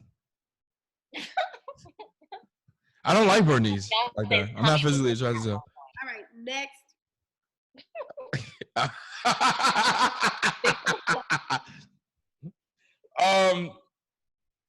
We spoke about Dr. Oz. Did we speak about Dr. Oz saying that she reopen schools? Dr. Oz, are you a real doctor? No, he's not. No, nor is Dr. Phil. I think anybody should watch TV doctors. There you go. And TV doctors are not, but everybody doesn't know you can have a doctorate in everything, and you can put a doctor in front of your name, so they think that you're automatically a physician, and it's not. That's not true. Oh, absolutely. But I feel like it's almost like it's false advertisement because it's like all Dr. Oz speaks about is like medical and wellness things. So you would assume that's what his doctorate is, right? And same thing with Dr. Phil is a lot of psychology. Yeah. Stuff like that. So I feel like you're lying. A super lie. Dr. Oz said you should reopen schools because that's like 1 in 3 of the population. And a loss is a loss, and we care about casualties. But it's like you're admitting that you're fine with kids dying and kids need education, and that was the most dickhead shit I've ever heard. Well, this is the stupid part. You're saying kids, but you don't realize these kids have parents. You don't realize that teachers have to teach them.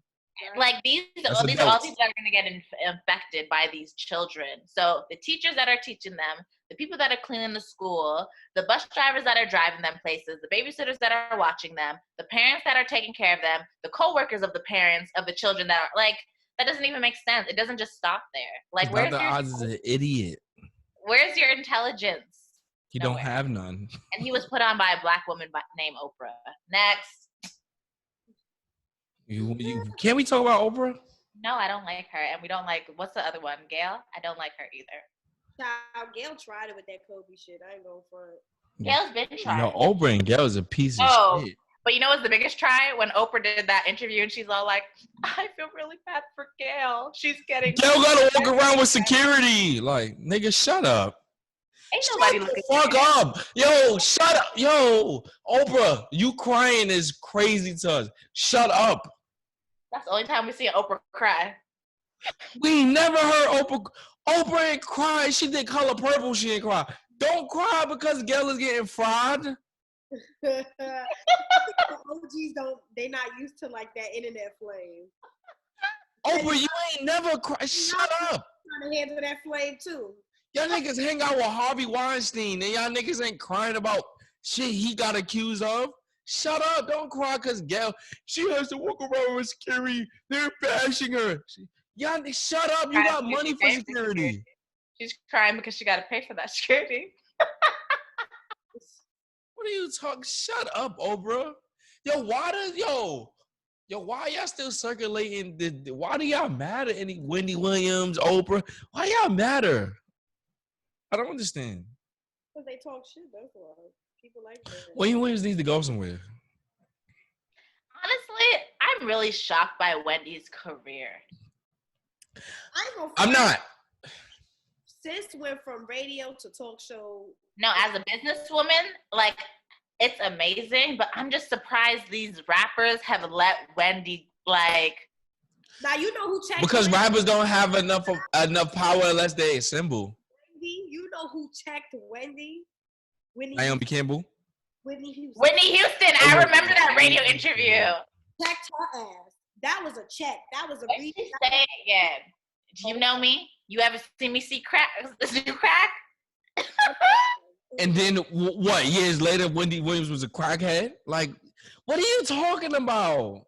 Wendy Williams was a crackhead before Whitney pressed But her. it got like to the public that Wendy Williams was on drugs recently. Like, she's. But you know what? Wendy was the one that outed. Was it Redman or Method Man's wife having cancer? Yeah, she was the one that outed that. And Method Man don't fuck with her because of that. A lot of people should have fucked with her. But the thing is, Wendy Williams has to be on drugs because the attention that you receive, whether good or bad, for talking about other people can be like you have to put on a mask and a whole like costume suit to sit there and talk about your people all day, every day of the week. That shit is haunting for you because it's like, you know, how do you sleep? How do you sleep when you talk crazy about somebody and then they hit you up on a low, whether it's social media or phone, and they like, yo, fam, I don't appreciate that. It can't be because these blogs do it all day and night. So what you mean? But you know, because you know what? People forget that these blogs. It's multiple outlets. TMZ, the Shade Room, the Neighborhood. But TMZ wouldn't care because they ran by white people, and that's why they got rid of Van. Van is not there no more. They're still talking about somebody. They are. But you know what? It's not the same because people forget how crazy Radio Wendy used to be. Yeah. Like nothing was getting past. Like these blogs, like some of them have done some okay, that's a little weird. That's crazy stuff. But like Radio Wendy was ruthless. Well, because she was talking to them. That was where the ruthless came in. These blogs, they not talking to the people they talking about. But it's the same shit, Cory. Like Wendy was in the streets. Shit. If I have a blog page and I'm talking about celebrities all damn day, and all I'm doing is putting their business out there, it's the same shit when you think about it. That's nasty. That's disgusting. How do shit. you deal with that as a human being? It's the same. The only thing is Wendy was probably talking to these people and asking them crazy questions. Low-key, Charlamagne do the same shit. So it's just like, it's not just one person. Charlamagne has grown. So he Charlamagne still be with the bullshit. When did he grow? He pick on who he can pick on now. Yes, he picks on who he can pick on. He chooses fights. He picks on people he doesn't like, people who like he does not respect. He chooses fights. Absolutely. Nigga was a Drake hater until he bought him bottles. Then he stopped. Wait, no, he just did an interview the other day saying that was easy. Huh? He just did an interview the other day saying he hates what's it called, Tootsie? I thought it was Tootsie this whole time. Tootsie. No, it's Tootsie. Yeah, it is. It has no. It's the TOOS. Yeah, it's not Tootsie. Yeah, that's what I thought. Oh no, it's Tootsie. The fuck is the name of the song? Listen. That song is trash. I don't give a fuck what anybody says. I don't like it because it's TikTok-y. But it would still be a cute song without TikTok. It reminds me of, you used to call me on my cell phone. Hey. You like when Drake dances. Because niggas got internet. Come closer to the mic, man. I can't. It fades out. I said Drake knew exactly what he was doing. Yeah. Because niggas is in the house. That nigga's on the top 100. He's smart. Drake is very calculated. He's very strategic, but that didn't work in my head. It did work. It did work. You think it worked? Yes, it worked. I think true Drake fans don't like it. Who cares? Yes, true Drake song. Yeah, they don't like it. Drake lost his fans a long time ago, to be honest. I wouldn't say that. No, It's been on a minute. Lost this fan.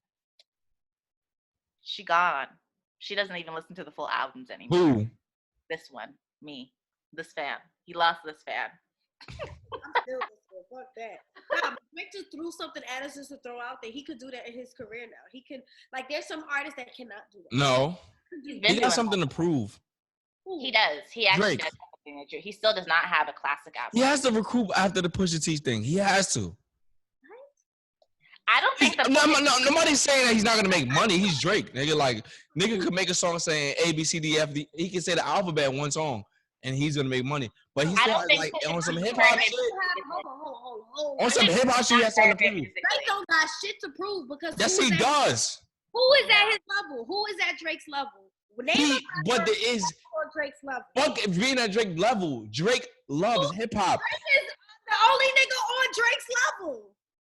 It's Drake, Kendrick, and Cole. No. They are the three-headed monster. Yes, they are. I love J. Cole and I love Kendrick, but when was the last time them niggas? They're the three-headed monster. They consist of that. They're the ones that on Drake's level. They are not on Drake's level. All right, rappers are not at Drake level as far as selling, right? Yeah, get it. As far as streams, get it. But Drake on some real hip hop shit. Him being a super hip hop fan, he has something to prove. He pointing out the boo boo. He pointing out the boo boo. The boo boo. He pointing out the trash. It's okay. None of the songs are sticking. It's okay. All these leaks have not been sticking. The Tootsie Slide is not sticking to real Drake fans. It's not sticking. Yeah, but it's not. But is it making money? Of course. It's Drake, nigga. Like. For us, Drake can't even dance, and he got a dance song. That's why it's doodle. But it's not for us. Hello, it's not for us. That's for. And you talking about like, I get it. You played on the means of it being a slide, and then you gonna slide up on a nigga house, and we get it. I get it. I see through it. I'm still a fan. It's just that I'm not fucking with that. It's just not for us. Simply, it's just. At this point, no, it's not. He's not making music for us. Yeah, he stopped making music for me a long time ago. When a nigga go, I got more slaps than the Beatles. That's an accomplishment. I can't fault him. He's up there. Drake is on a different level than every rapper. What is he trying to prove? That's my point. You said Drake. He got a point to prove on some rap shit. I ain't talking about no music shit. Rap. Okay. Rap. But he's never going to prove that because he said he had his song ready. Exactly. And he put it out. Well, Pusha T? I believe it was. Yeah. He said it's yo, I'm not gonna lie to you. When he put up the picture with his baby mom, I'm like, yo, Pusha T really won this shit. See, I hate you. I'm sorry.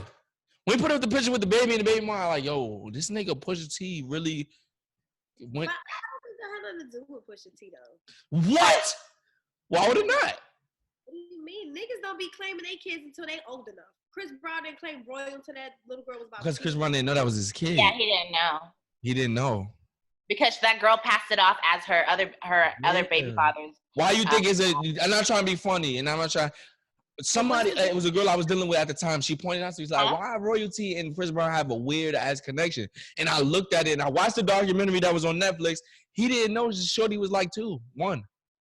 Yeah, he didn't know She looked at another man as father. She looked at as another man as father until Chris Brown took the DNA test. And then when Chris Brown took the DNA test, he's been the father since. So it's like, of course she's gonna have she has a weird connection with Chris Brown. If you ever noticed, it's weird. Okay, so what's the difference with Drake? I don't know what Drake type of. There wasn't a delay on with Drake when. Yeah, it wasn't the issue with Drake is that he let somebody get. Drake is usually as strategic in the sense of beefing. He gets the things first because he knows that Drake knows like even with Drake said it himself. People gonna talk about things for 3 days and then it's gonna be over. So that's what Drake gets to it first. And when the person sits there and you underestimate them and they sit there and they dispose the fact that you have a baby and that you're not telling us about, it's weird. Because Drake been exposing niggas. Yeah, but you missed my point. Pusha T didn't have that information. That information was sent to him by who? Kanye West? No, it wasn't sent through Kanye West. It was sent through so who was 40. It was sent through 40. When I watched I'm gonna send you the whole shit when he did it. When Pusha came up to Joe Budden and shit like that, I'm gonna send you that shit. You can watch the whole thing. It was 40. Basically, what he said.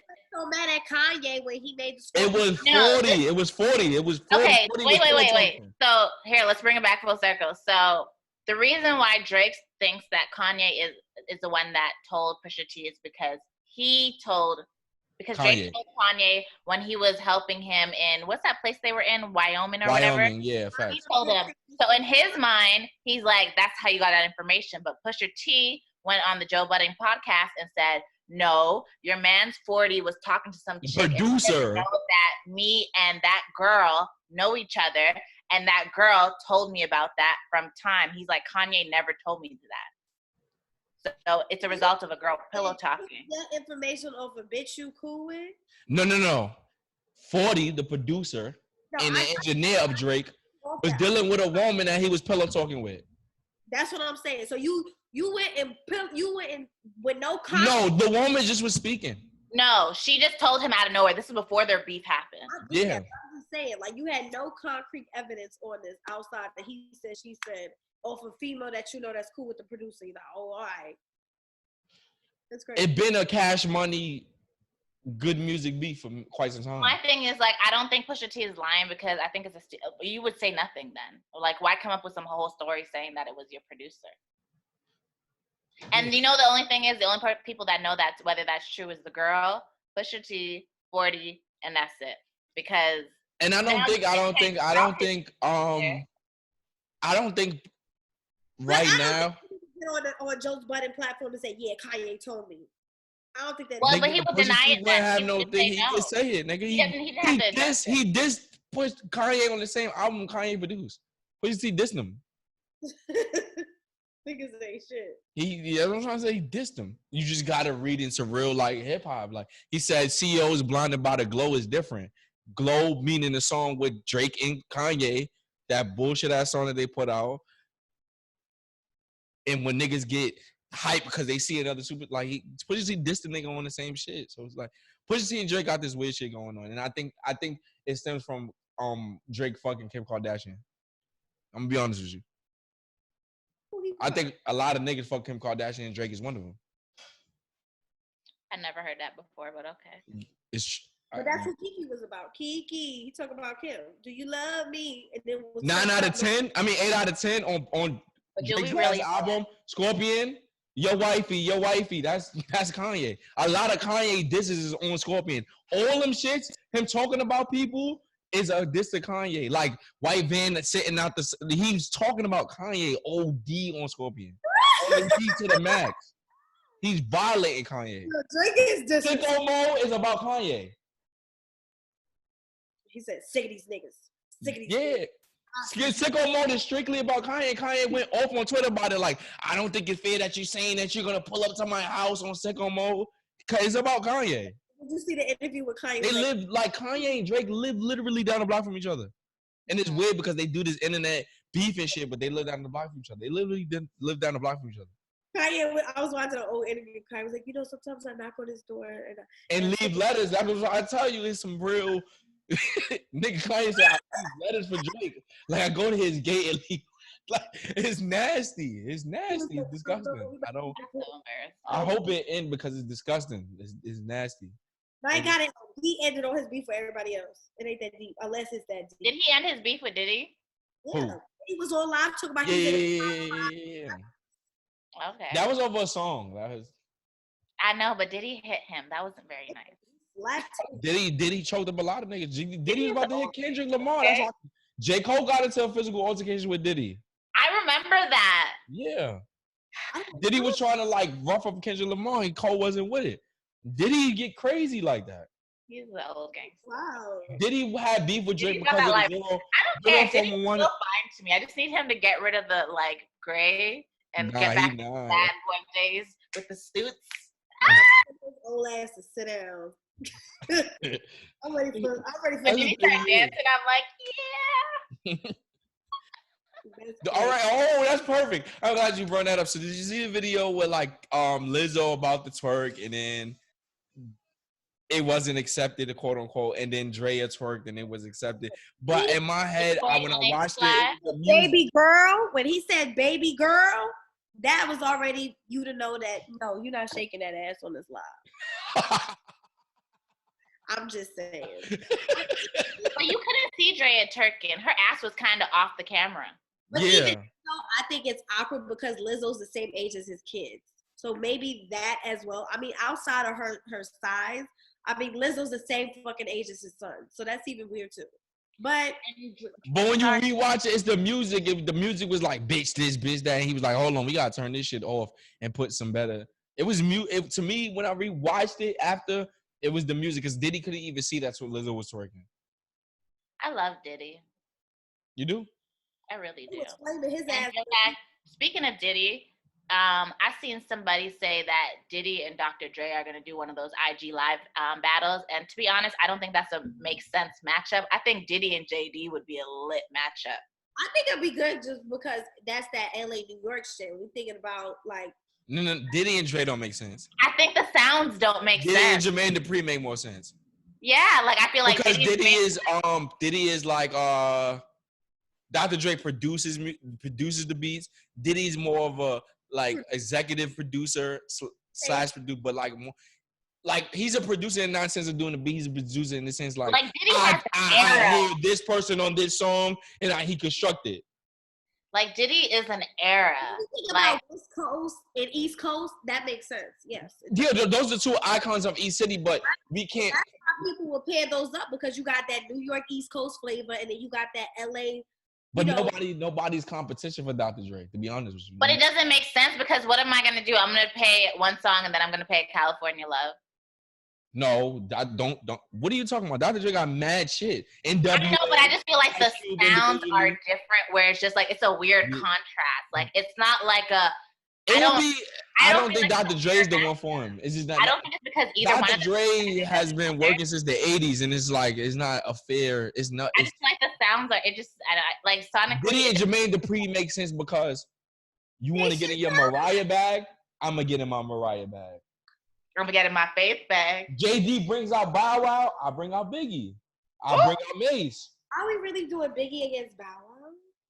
You niggas be sleep. Bow Wow got hits. That doesn't make sense. Bow Wow got hits. But this is what I'm saying. You got East Coast, West Coast. It does make sense when we talk. It don't. The music sounds. Did he go total? This nigga could go. Yo, yeah, Jermaine Dupri produced. He got Usher. He got Usher. He got Usher. Jermaine Dupri got Usher. Niggas forget. Jermaine Dupri got Usher. They can do Total and then Escape. Total and Escape matchup. Total and Escape. Like that's some even Mariah against Jodeci. 12. And niggas be shitting on it might not. I mean, Biggie versus Bow Wow might not make sense. Not at all. If he used Bow Wow, if he used Bow Wow against somebody, he automatically gets a win because Bow Wow got hits. That would make sense because they make feel good music. Right. Yeah. That's what it would make sense for. Yeah. But I'm saying even from like. But is nobody that on Bad Boy? What, Mace? What are you talking about?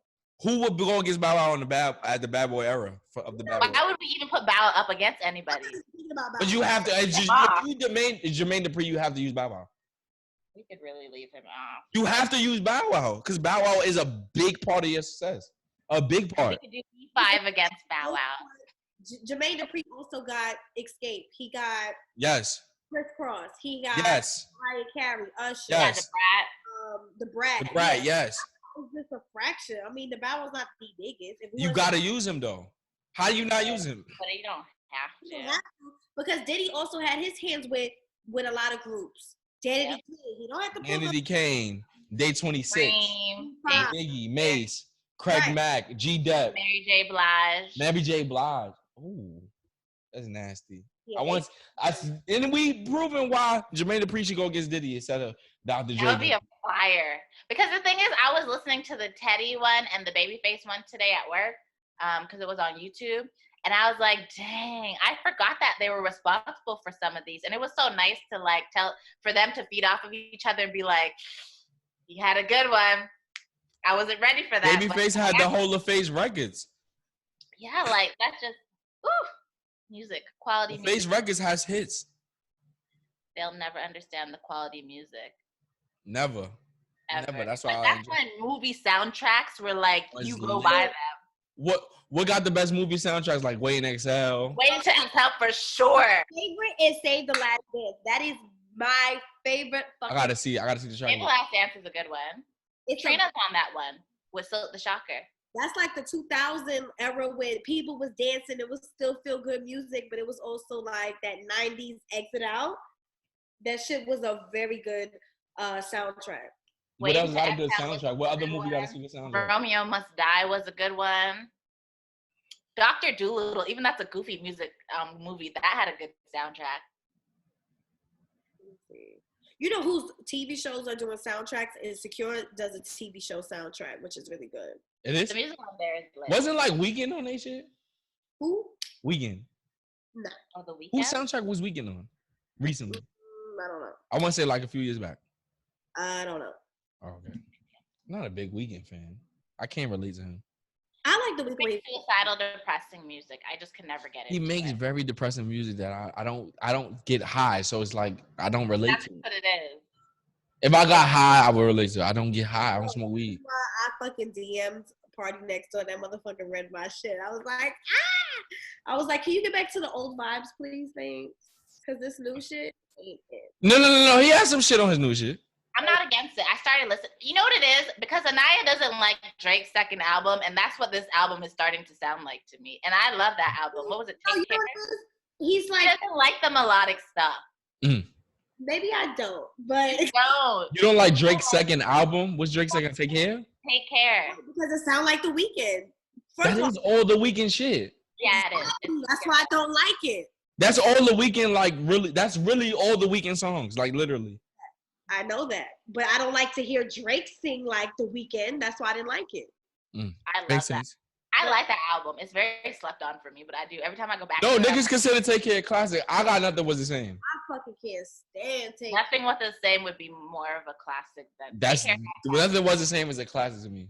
Nothing was the same. Anytime a rapper puts his baby face on an album, it's a go. It's a go. It's true. That's another fact. Nothing Was the Same was a good album. No, it really was. I feel like that's when we really heard Drake. He even said it. He said that's his most cohesive album. He really thought with that one. Like the track listing, the features. I was just listening to From Time. Shit was that's Aiko, Too Much with James. It was like, nah, that shit is fire. Not The Weeknd, not the first album.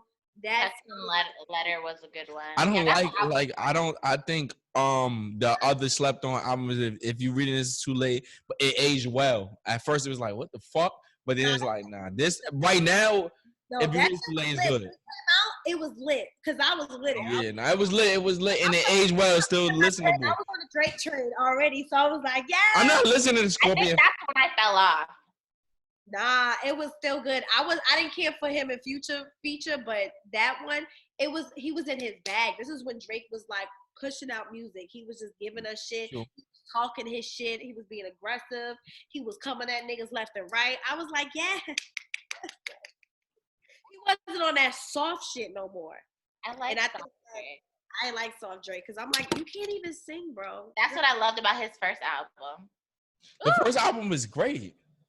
First album was fire, and it had the It's mad innocent. It's innocent Drake, but it's great. It had the best. He had Jeezy on there. I like his album. He's on there.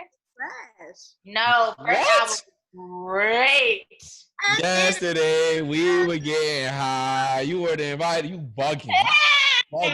You bugging tonight. Not when he had the mix. Not when he had October's very own mixtape in it. But that was some of them things with other niggas beats and like. That first album was a great album. It was a great album. The only trash song on there was the Swiss Beats one.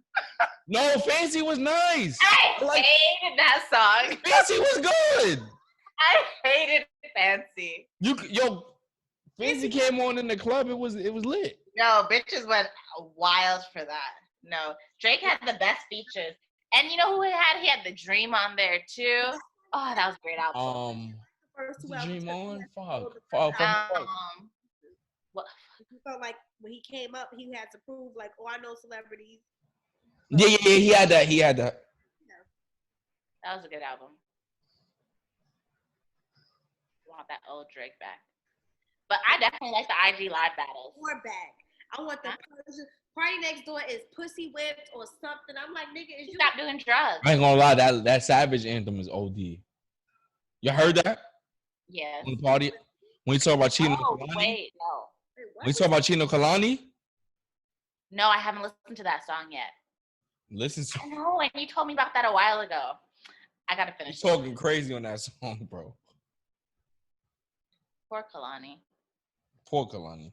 Kalani confuses me. Kalani is a. I still don't know any of her music. Kalani, I don't know why, and I don't know why this draws to my. Kalani sound like Brandy to me. I don't know why. Brandy? Well, I don't know where's the correlation in my head with Kalani and Brandy. No, Brandy, she has. I can see it. It's her tone. It's not really like her voice. Yeah, it's not the actual music. When she sings, I can see it. But I feel like Kalani missed her mark though. Like, what is a Kalani song that we all know? I don't know any. I don't know one. I haven't heard any of her music, and I just started paying attention to her when she was dating YG. She can actually sing. No, she can actually sing. Right, but what song do we know? But Kalani been popping when she was dating Party. Yeah, but this was like 4 or 5 years ago, and you still missed the moment. Like, Kalani missed her moment. You got a great point. Not because you think about it. Kalani, No, you got a great point. No, Kalani been out, and then you look at all these new R&B singers. Her came out, 2017-ish? Her came out. Her got a good run going. Summer Walker came out the gate, got a good run, but we know Summer. LMA. LMA. And ran out. That's what I'm saying. Like, Kalani missed her mark. Like, sis, you missed it. You missed it. It could have been her team. It could have been. But niggas are real big fans of Kalani. You be like, nigga, give me a song. Exactly though. I feel like she missed it. I'm not saying it's too late for sis, but it's like. And her music, if it is a classic song, is around relationship issues. Like if it's Kyrie Irving, Party, YG, all her hot shit is around the relationship. She's another Taylor Swift. I don't pay attention to Taylor Swift relationships. I don't either. I just know that all of her songs are about ex-boyfriends. Mm. Oh, you know what I wanted to say that I really like about the IG Live, what they did with the Babyface and Teddy Riley one, is that the playlist is now available on Tidal. Yeah, Tidal been doing that. I think that's amazing because now these artists can make money off of those streams. 100%. And you know, Tidal is the second biggest streaming service that pays artists the most. Yes. They pay Nipsey Hussle said this when he was alive. Yeah. So I think it's like Napstar and then Tidal and then something else. Hold on. Let's see. Like YouTube is probably before Spotify. Oh, it's Amazon. Amazon makes sense. Napstar, Tidal, YouTube Red, Apple Music, Google Play. YouTube Red. Like YouTube don't pay me shit, bro. Like regular YouTube is after Spotify. YouTube don't pay niggas shit, No, they bro. Jay-Z been exposed them niggas. That's horrible. Artists probably not. Some of these artists are not on Apple Music. I get it. These old school ones. Like sometimes I'll be looking for an old school record and they're not on Apple Music. I don't think Prince is on Apple Music. Prince isn't. I don't think he's anywhere. I think no, he has it set up like that in his stuff. I think they. I don't. Prince is. I love Prince. No, Prince had it set up, and Prince has his stuff set up even before he died and stuff like that, and after death. That like even like his concerts, like you can't really find that footage because Prince created this whole thing around him being an artist that you have to go buy his music or see him. You ain't gonna be getting it for free. But also, Prince owned all his masters. You gotta think about when Prince came. You had to kill him. You had to kill him. Yeah, he was in full control. You had to kill him.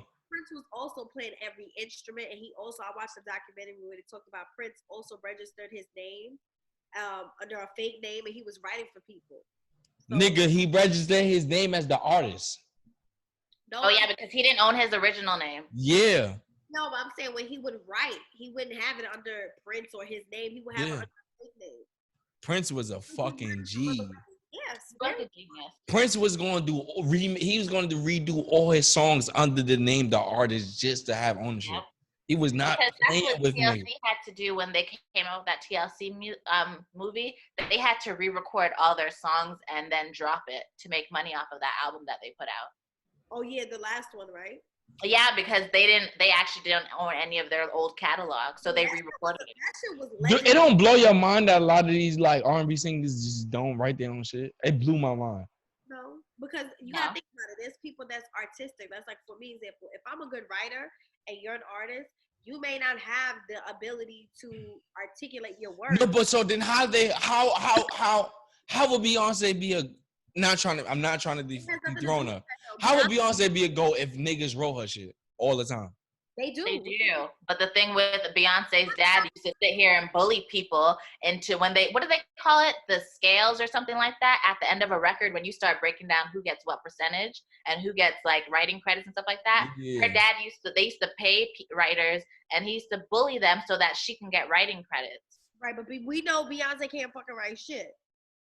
I wouldn't say I've noticed that. I've noticed that. She's not responsible for a lot of her biggest songs. Them little elementary rhymes and school lyrics. Nah, we talking about like her. Neo wrote for her, Carrie Hilson wrote for her, The Dream wrote for her. Neo, we talking about niggas that's talented with that pen. Any hit Beyonce got, somebody else wrote it. All her. So then my thing is, do that discredit her from like? No, because she's the one singing it. It don't matter. That's like, for example, I think it does discredit her in the fact that you're lying in your credit saying that you wrote majority of the song and you didn't. And you took away somebody else's writing credit and paid them money. And just because they want to get that money or get on, I think that's taking advantage, especially with them being Black artists. Was that? So I think in a way it is a negative, huh? I said, but wasn't that early in her career when her dad was managing her? Yeah, that was early. That's now, nigga. You mean that's early in her career. Dream wrote that as Beyonce as a dope. How do we all know this though, Cory? So this is not unknown information. If we all know the Dream wrote Single Ladies, if we all know that Neo wrote Irreplaceable, we all know this. What are you talking about? That take away from your artistry to me. What does it? Because Beyonce, you have some artists that are just not writers. For example, like I dealt with somebody who writes and produces. So if you're an artist, like Party with Rihanna. No. Rihanna don't write shit either. Like we could go. It's a bunch of artists that we know, but she doesn't claim to. Yeah, but we know when Rihanna writes a song. Exactly. Does it discredit Beyonce? I think it discredits her.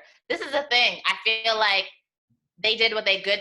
They did what they could to get her in the position where she is. She couldn't have gotten to where she was without doing all that. You gotta understand, Beyonce is ranked like high as a Michael Jackson. She is. Okay, so what's the problem?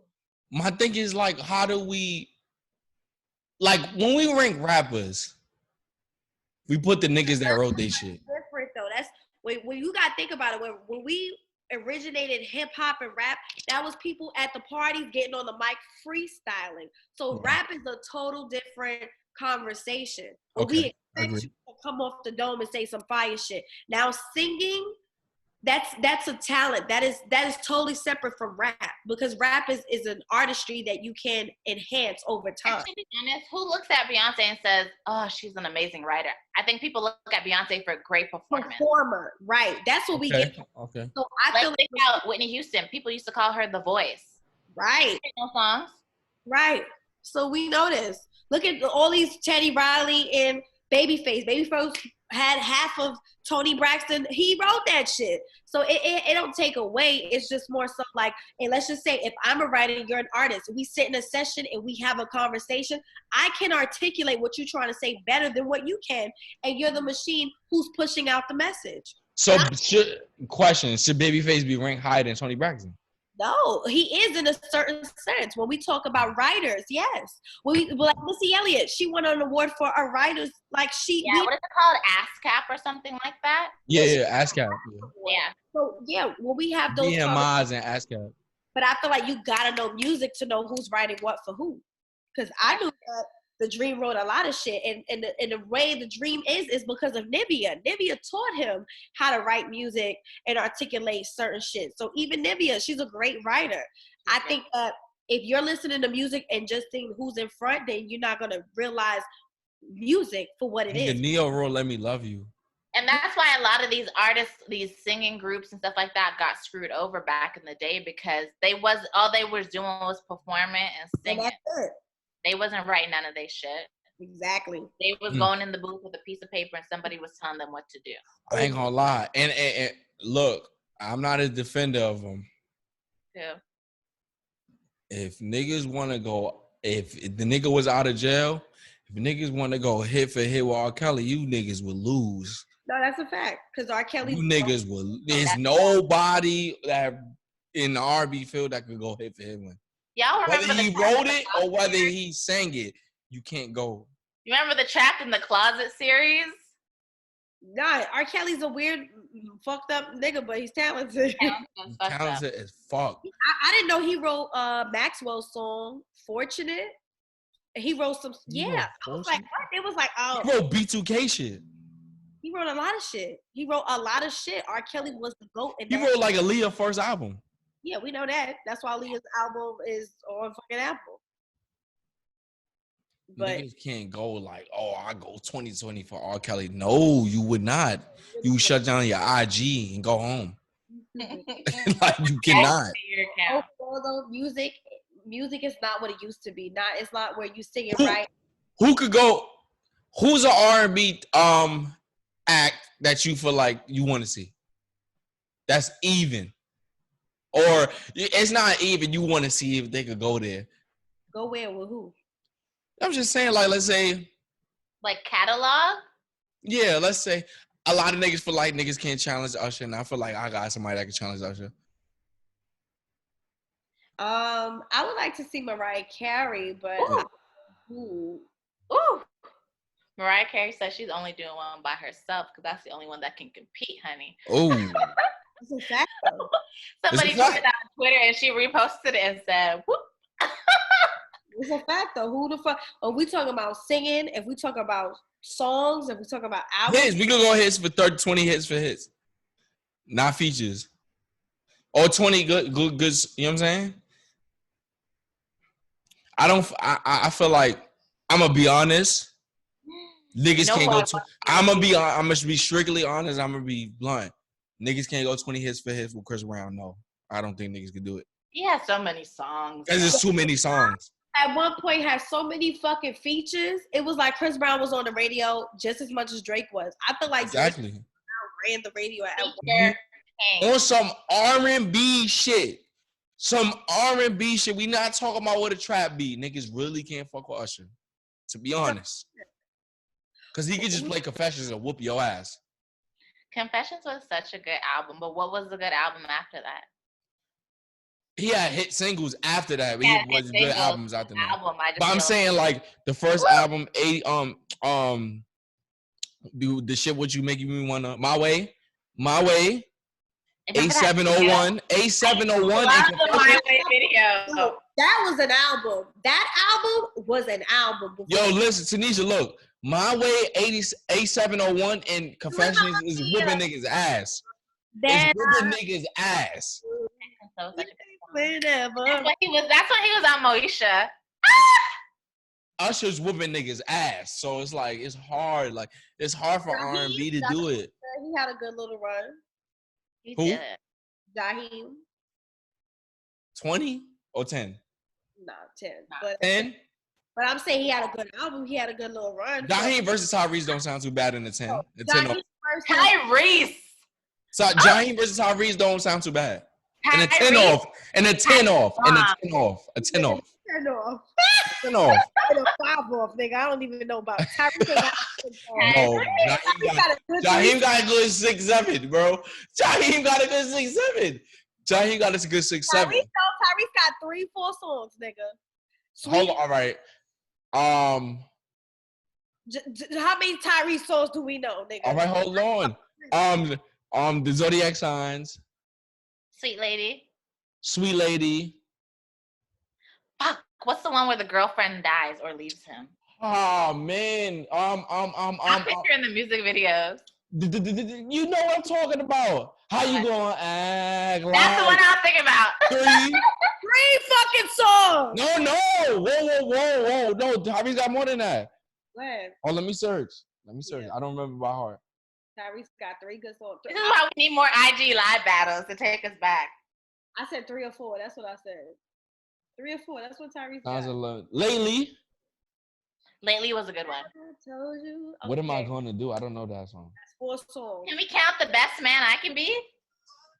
Who? Or no, because it has multiple artists. We got multiple artists. We got right. Tyrese. Oh. Tyrese got good 6. Let's get some Tyrese I give him tonight. 6, 5. We gotta run them streams for Tyrese tonight. He's in the My Way video. He didn't write nothing, right? Oh my No, God. he's in the video though. Nigga. Monica. Woo. Monica versus Brandy, I would like to see. No, I don't want to see that.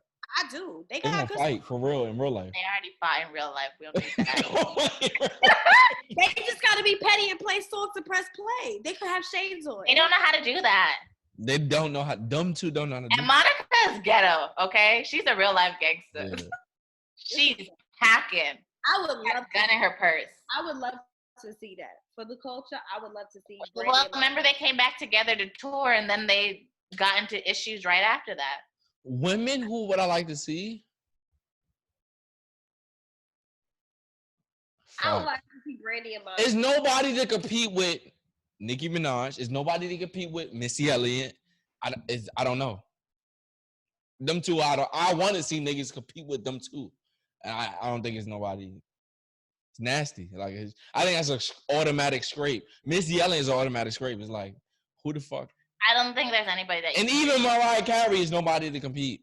Cause it's like, all right, we're gonna go. If we go rap, you're gonna lose to Nicki. If we go strictly rap, you're gonna lose. If we go like the pop, dancey shit, you're gonna lose to Missy. If we go the strictly R&B, you're gonna lose to Mariah. There's no woman. The only way niggas said this to me. Niggas said Candy and Tiny as far as writing. Candy. I'm going Team Candy. And Tiny wrote some shit. Yeah, they had a writing team together. But Candy wrote what songs did Candy write? Because Candy didn't just write R&B songs. She did a lot of pop songs too. She did a lot of shit. That's nuts. Like, she wrote for a lot of white people.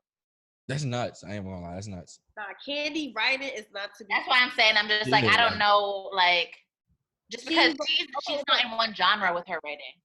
10 hits. She wrote Whitney Houston, Tell Me No. Come on, she got Whitney. That's the first person I Yeah, once you got Whitney as a stripe is OD.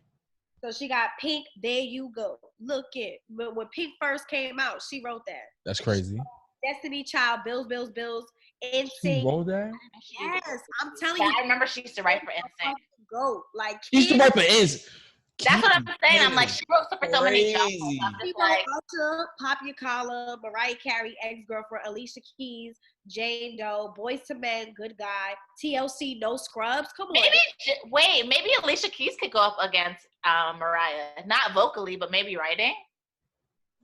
Come on. No, Mariah never wrote for she sung it. Mariah Carey wrote. After she left that guy, she wrote all her music. Yeah, because that shit. I got somebody for Mariah. I got somebody for Mariah. Who? Mary J. Blige. So I thought that at first, but then I was like, I feel like she'd be better paired with Faith Evans. Faith Evans? I gotta check Faith Evans' history. I mean, yeah, Faith Evans, but Mariah was smoker. I mean, not Mariah, but Mary was smoker because Mary had more music and was more relevant. Then Mariah? Or you mean Faith Evans? Faith Evans. Niggas was smoking Faith Evans, bro. But listen, Candy wrote No Scrubs. Nigga drops mic. It's over. What? Yo, I didn't know Cameron wrote for 3LW. Cameron? Yes. Nigga. Yes, he did. Yes. For that. Which song was it? I know you going to. He wrote one of the hits. He did. I remember Cory sent me a writing credit. He's like, did you know this? And I'm like, did I know what? What is this? I had to go Google all the names because I'm like, what the fuck is you talking about? Because Cameron Giles, that's his name. Yeah. I was like, who the fuck is that? He wrote no more. Yeah, their first single. No more, baby, I'ma do right. You can't. Or you can't. You wrote that shit? Yeah, he wrote Crush on You too. For Lil C's or Little Kim song. He wrote that. That sounds very Cam-like now that you say that. He wrote Cameron? Yes. From Dipset? Yes. That actually makes sense because they came up under Mason Biggie. Yes. That makes sense. That's how you make your name solidified ever. That's how you stay receiving checks when you write shit for people. Yeah. The dream don't gotta show his face on no social media. He'll be forever rich. Right? I'm looking up and it says I'm a gorgeous gangster. Cause I just typed his name and I'm looking up like writing. Like they got quotes. I'm a gorgeous gangster. Cameron, really? Really, Cameron? Really? He wrote no more. Treat me like a lady when you open doors. Yo, you had every fucking New York little girl singing that shit. You're gonna play me when That era is so missing. Like I used to be in my cousin's house and they used to create dances. They used to create dances for the songs, like 3 of them. Okay, wait, Cory. Me and my ex talked about this. I feel like it goes down to us we have so much technology. Like you gotta think about it. In the 90s, niggas will sing how they miss they bitch and they can't wait to see her and make you don't have that now. Can we bring back that era? Right, but niggas to sing to us. But we don't have that, nigga. If I'm missing you and I'm a nigga, I'm gonna go on your page and watch your story. I don't need to fucking write no song. So it's like we live in a whole different era where feelings are not as valuable because we got so much access to the person. True. You know what I'm saying? If I think about you, I could just go on your page and be like, "Oh, what's Tanisha doing?" Like texting was not a thing. Like call you, see you. Now it's like totally different. So of course, music is gonna be different. You know. So yeah, as much as we like, oh, we wish the 90s, yeah, but we don't live. Yo, y'all don't. So y'all wasn't part of like the era that was creating dances for 3LW and. Yes, but with your cousins. Now we got fucking TikTok. Yeah, I used to be in a room with my cousins, dancing, playing shit. I used to know the whole choreographer to "Are You That Somebody" by Aaliyah. Yes. You dancing. Yo, I ain't gonna lie. The only choreography I ever practiced ever in my life is Yo Chris Brown. Niggas wanted to know that shit. And your mans wrote that shit. The nigga that was doing it with Neo. Jonta Austin. Okay. He wrote Yo. That's the one who wrote with TLC. He wrote mad Aaliyah hits. Oh, Dallas Austin? God. He wrote Aaliyah hits. That's crazy. You know who else I like? Static Major did. He got his hands in a lot of shit. He got his hands in a lot. He died, right? Yeah. And whatever happened to Red Cafe? Still a rapper. He managed mostly. I wish Nivea was. Static Major. I gotta find out what Static Major really wrote. Let me pull it up. But listen, Candy wrote it for instance. Candy was out here. Candy is ridiculous. I didn't know that. I had to tell my mans the other day, like, yo, fam, listen, Tiny worth more than T.I. He's like, what? Like, yo, he was the one that used to pay for his Tiny make more money than T.I. I had to tell my mans that the other day. Remember, she was still in Escape, was still making music when she met T.I. and they were dating. Wait, which is why he needs to get his shit together. Huh? Who did you say? Tiny. No, before Tiny. Before you said you wanted to know who wrote what. Static Major. What he wrote? He wrote I like fire. He wrote that. I love that video. Okay. Yeah, he was in the video too. See, that was the thing back in the day. If nigga wrote your shit, he was in the video. They was definitely in the video. They was definitely in the video. You're not lying about that. They was in the goddamn video. Like, I wrote this shit. And they not even viewed as a superstar, but they wrote it. Don't matter. They get that check. It don't fucking matter. No green screens. And if it was, that shit looks cinematic. Nigga in your video with a Kango hat. This is like, yo, like, y'all just wrote a hit. All right, so he wrote "Don't Know What to Tell You" with Timbaland. He wrote with him Lollipop, Pony. I didn't know he wrote Pony. And, oh shit! I thought the Jonna nigga, the nigga that battled Neo wrote. By Leah. Static Major wrote. Wow. Hold on, we got more. It makes sense why he wrote Pony though. Yeah, but you gotta think about it when they. I mean, not pony. It makes sense why he wrote Lollipop. Because that wasn't Wayne.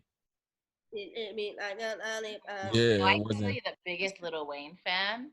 Ugh. Are Remember you Camouflage somebody Wayne? wrote by Leah? Which one? If I really need somebody, tell me Yeah. that's somebody.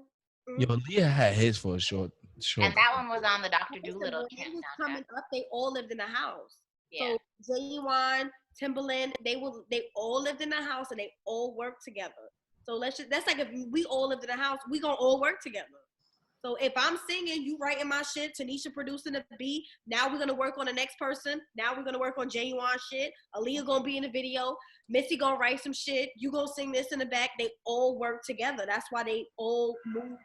You know what I'm saying? I didn't hear of Static Major till Lollipop. Yeah, but that's because we young, nigga. Yeah, that's because I'm young. Yeah, that's a fact. Okay, so he wrote Try Again. We Need a Resolution. He wrote, What? yes, like Static Major was that nigga writing Aaliyah shit. That was her best music. Yeah. So that's why, like, We need a resolution. Yeah, he wrote that shit. what is Aaliyah rank? What do you mean? Period. So y'all, as women, like, what is Aaliyah rank? Aaliyah is kind With of like, other women R&B acts. she only put two, but we can't, the thing, that's like God forbid someone walk and die. You know what I'm saying? Like, that's all the music we got from her. You know what I'm saying? Like honestly, Aaliyah was in her prime, but she still was about to peak. Right. She was still about to, because if you think about it, it's like she was supposed to be in Matrix. She was supposed to be in, what was it? She had a lot of movies. It's almost like low-key 2020 happened to Aaliyah. Yeah. Hello. It was like you had all this great shit and then poof, you going. It's like Selena, the same shit. Selena was about to transition into, singing in English and reaching. She was crossing over. Right. So it's like these artists be right at their peak before. It's like is Aaliyah in y'all top 10? It's like Pop Smoke. Pop Smoke was about to be right there and boop going. Like is Aaliyah in y'all top 10? Aaliyah in your top 10? Top 10 of what? Music. Your R&B women, your R&B women singers. Yes, I can still listen to Aaliyah albums. Yeah, because she also had songs. Like, Aaliyah had unisex songs to me. Yeah. A lot of women don't have that. I love Aaliyah videos. What? Best videos. And I love Aaliyah movies, except I never watched Damn because for some, I don't know. Something, you know how you say that guy looks like the devil to you, Anaya? That's what Queen of the Damn. It's just something, it gives me evil vibes and I'm not into it. Nah, it's a really good movie. You should watch it though. Cause the way she comes in, you gotta see her character. Like she really dominates it. Like she executes that evil character so well. Because everybody, when they speak of Aaliyah, they say she's so angelic. So for her to do the opposite, that shows how versatile she was as an artist, but also an actor. Cause it's is that like Michael B. Jordan with Killmonger? Y'all never watched Black Panther? I did. You said, okay, it is. It really is. Because it's like, we've never seen Aaliyah like this. You know what I'm saying? Like I've never seen Michael B. Jordan like that. Never. He was such an asshole. He said that he was on his bullshit. He said he had to do counseling after that. Yes. I believe him. I believe him. Because he was just that evil energy. No, that's like all the people that play the Joker. Yeah, they get into a real deep, depressed, nasty bag. Because I don't even feel like that character comes across very evil, but what? I don't. Well, I've only seen the one Joker movie. You never watched him in Heath Ledger? I mean, when Heath Ledger did him? No, because Yo, you know why you never? I'm gonna be honest with you. You know why you never seen the Joker movie? But Joker don't have an origin. He don't have an origin at all. The Joker. He don't have an origin. He just pops up. That's why you never seen the Joker movie. That's crazy. I wanted to see the Joker movie. I heard it was really good. Yes, it is. It is. All right, so give me your top. The one that just came out. That's the one I watched. Give me your top. Give me your top 5 R&B women. Easy. That y'all listen to. Ari Lennox, Summer Walker, her. That's new. That's kind of. I want you to mix new in. All right. Are we not giving new, or are we giving in general? All mine. Yeah, in general. I want in general. Oh, well, I can give in general. Excuse me. I could give new bitches. That's all. That's popping. Mary J. Blige. I love Mary J. Blige. Mm-hmm. Faith Evans. Oh, I love Faith. I'll have to go 10 because you could mix new and Ashanti. Ashanti, really? Ashanti can write. I believe it. No, she wrote J-Lo shit. She sung J-Lo shit. She didn't write. She sang Sung J-Lo shit. Is it legal for her to perform J-Lo shit to y'all? Huh? I'll go look at her stupid because we don't know Ashanti for that. We know Ashanti for Ashanti. It's not necessarily illegal. It's just that she has no credits on any of that stuff. Irv Gotti really fucked her, okay? Yeah. Because she did all that silent stuff before. That's why you don't mix business and pleasure. And I wish she would just... She was fucking with Irv? I didn't know that. Yes, and I wish she would just admit it. Ashanti was fucking with Irv? Yes, that's the whole reason. Come on, yes. Not even. Don't you know half these R&B bitches fuck all they producers? Like No, I know that. No, like she was in a full-on relationship with him. But you know who said it first? Superhead said it in her book, and that book came out many years ago. I think that book came out when I was in either early. But his Superhead is like a random. But Superhead also called the Bill.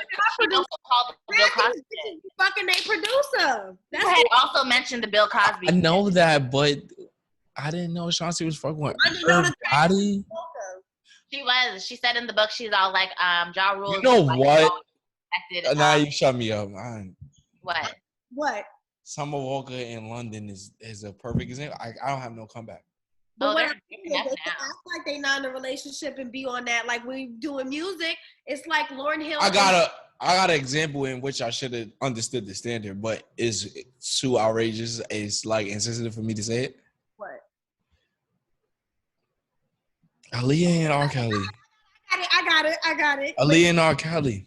No, what I'm saying is most R&B artists, not all. Niggas forget R. Kelly wrote the song, but he also produced it.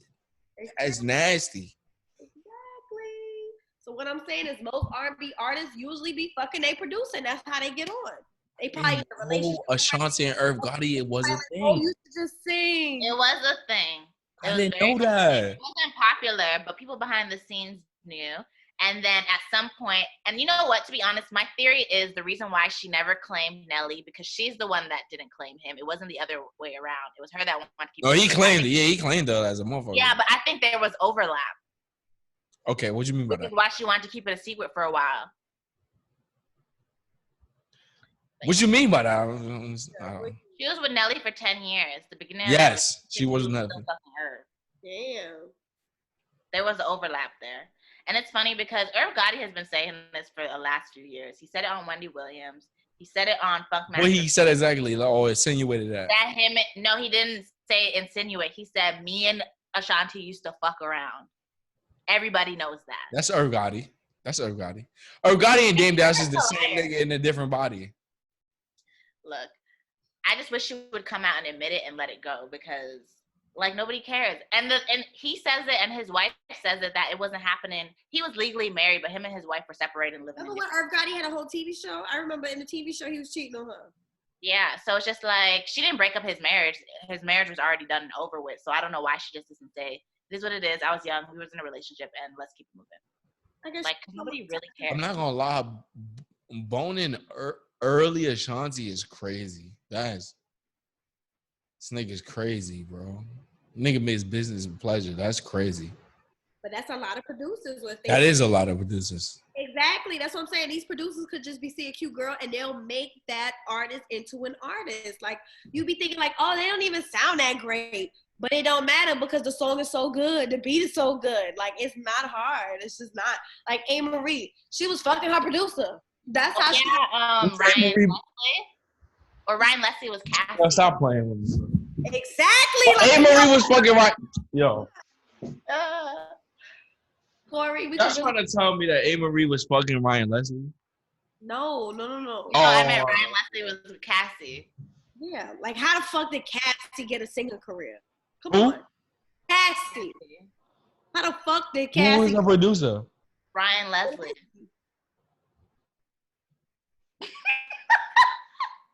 Oh, Like when we think about it, when we really, really think about it, R&B artists, they be okay. Oh, wait, talk about it like this. JD and Candy from Escape.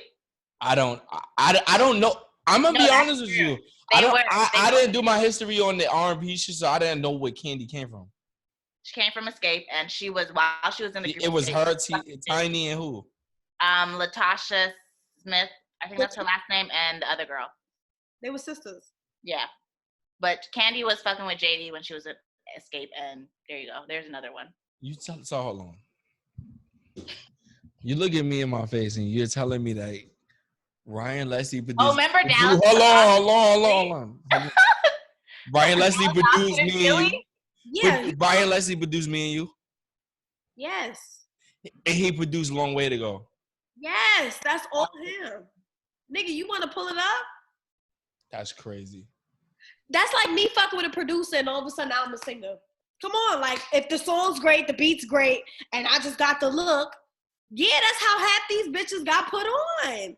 Because it's but not. Some of them don't get put on. MySpace. No, I won't say that. Some of them don't get put on because they're already fucking. It's they also fuck after the fact that they're already singing and whatever. They're Right. already like, they get the favorites, whatever. But when it's like Shanti wasn't fucking her before he like got on. It was after the fact, which it makes sense because you're spending so much time.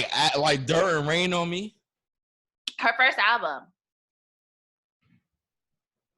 But what I'm saying is that happened in that case, but it also Ashanti don't look how she look now. Back then, it's just like that's crazy. Y'all niggas is pedophile. No, she put on weight, so she looks great. Like she was just very. She looked great now, but I'm just y'all niggas pretty is before, but she was very skinny before.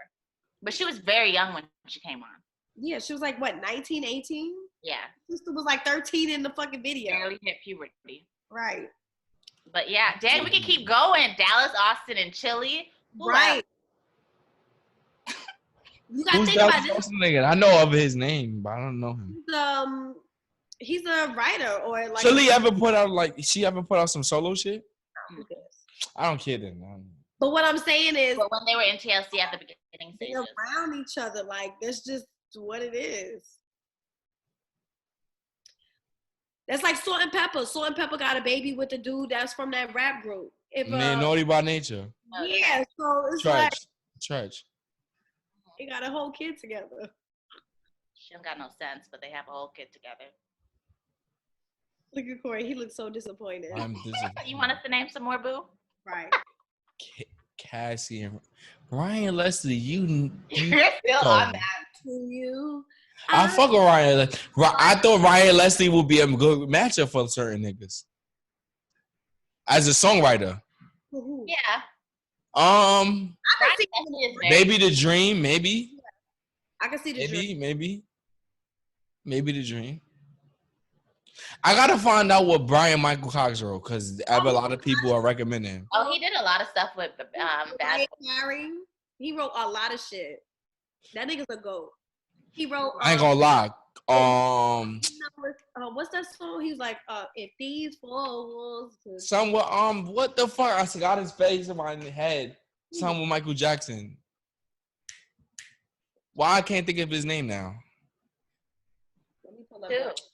Y'all know who I'm talking about. He's a big fucking. Why can't his name? I should never forget. Oh, you're talking about Quincy Jones. He was. I was thinking about him yesterday, but who could match Quincy? He would smoke a lot of niggas. Nobody could match him. It was so crazy. I just watched his documentary. Very, very impressive. I read his book. And very blunt. Like he know that he gonna die. Like well, he is. The man's like 90-something. And he don't give a fuck at this point. Quincy Jones talk as if he don't care. You shoot me tomorrow, nigga, I'm gonna get all of this out. He does not care. I read his book and he like nobody can match up against Quincy Jones because Quincy Jones has been writing music. He plays so many instruments since before he was fucking legal. He's been literally doing this for years. I didn't know that. That's decades. Crazy. Yeah, no, and for Quincy Jones to be like 80 now is like picked up like what he played an instrument for Ray Charles. I think, yeah, young, a teenager, not even like he's been touring all over the world since he was a teenager. Like nobody could touch. Like when Quincy Jones dies, we literally have lost someone who. Quincy Jones is a random. in a sense. As far as telling stories, people like nigga, I wrote that for Mike. Nigga, I remember nigga it was 6 bitches in the room. Be like, he's so fucking blunt and random. Brought him to a museum and he started like tearing up. He's like, wow, I'm the only one that's alive. It was Prince, Michael, just like everybody he wrote music with or did stuff with. He did movies, I think, too. He had a movie. Yes, he did. What is it called? Scoring or whatever. You know how people insert the music? He was in The Wiz. The Wiz. Quincy Jones is old as shit. His whole career has been music. His whole entire life has been music. Like, who else can we say that about? Okay, so and a black man. Can I give y'all Brian Michael That's still living? Nobody. Brian Michael Cox's list is pretty long. Oh, you know what I want to tell you about Quincy Jones? So when I read his book, what the Helter Skelter. Hey, look, I don't know how Brian Michael Cox. Wait, I'm about to give you. Wait. Let me give you Brian Michael Cox real quick. He's done LMA. He has done I Don't by Mariah Carey. This is all recent stuff, 2017 to 2020. I'm looking at.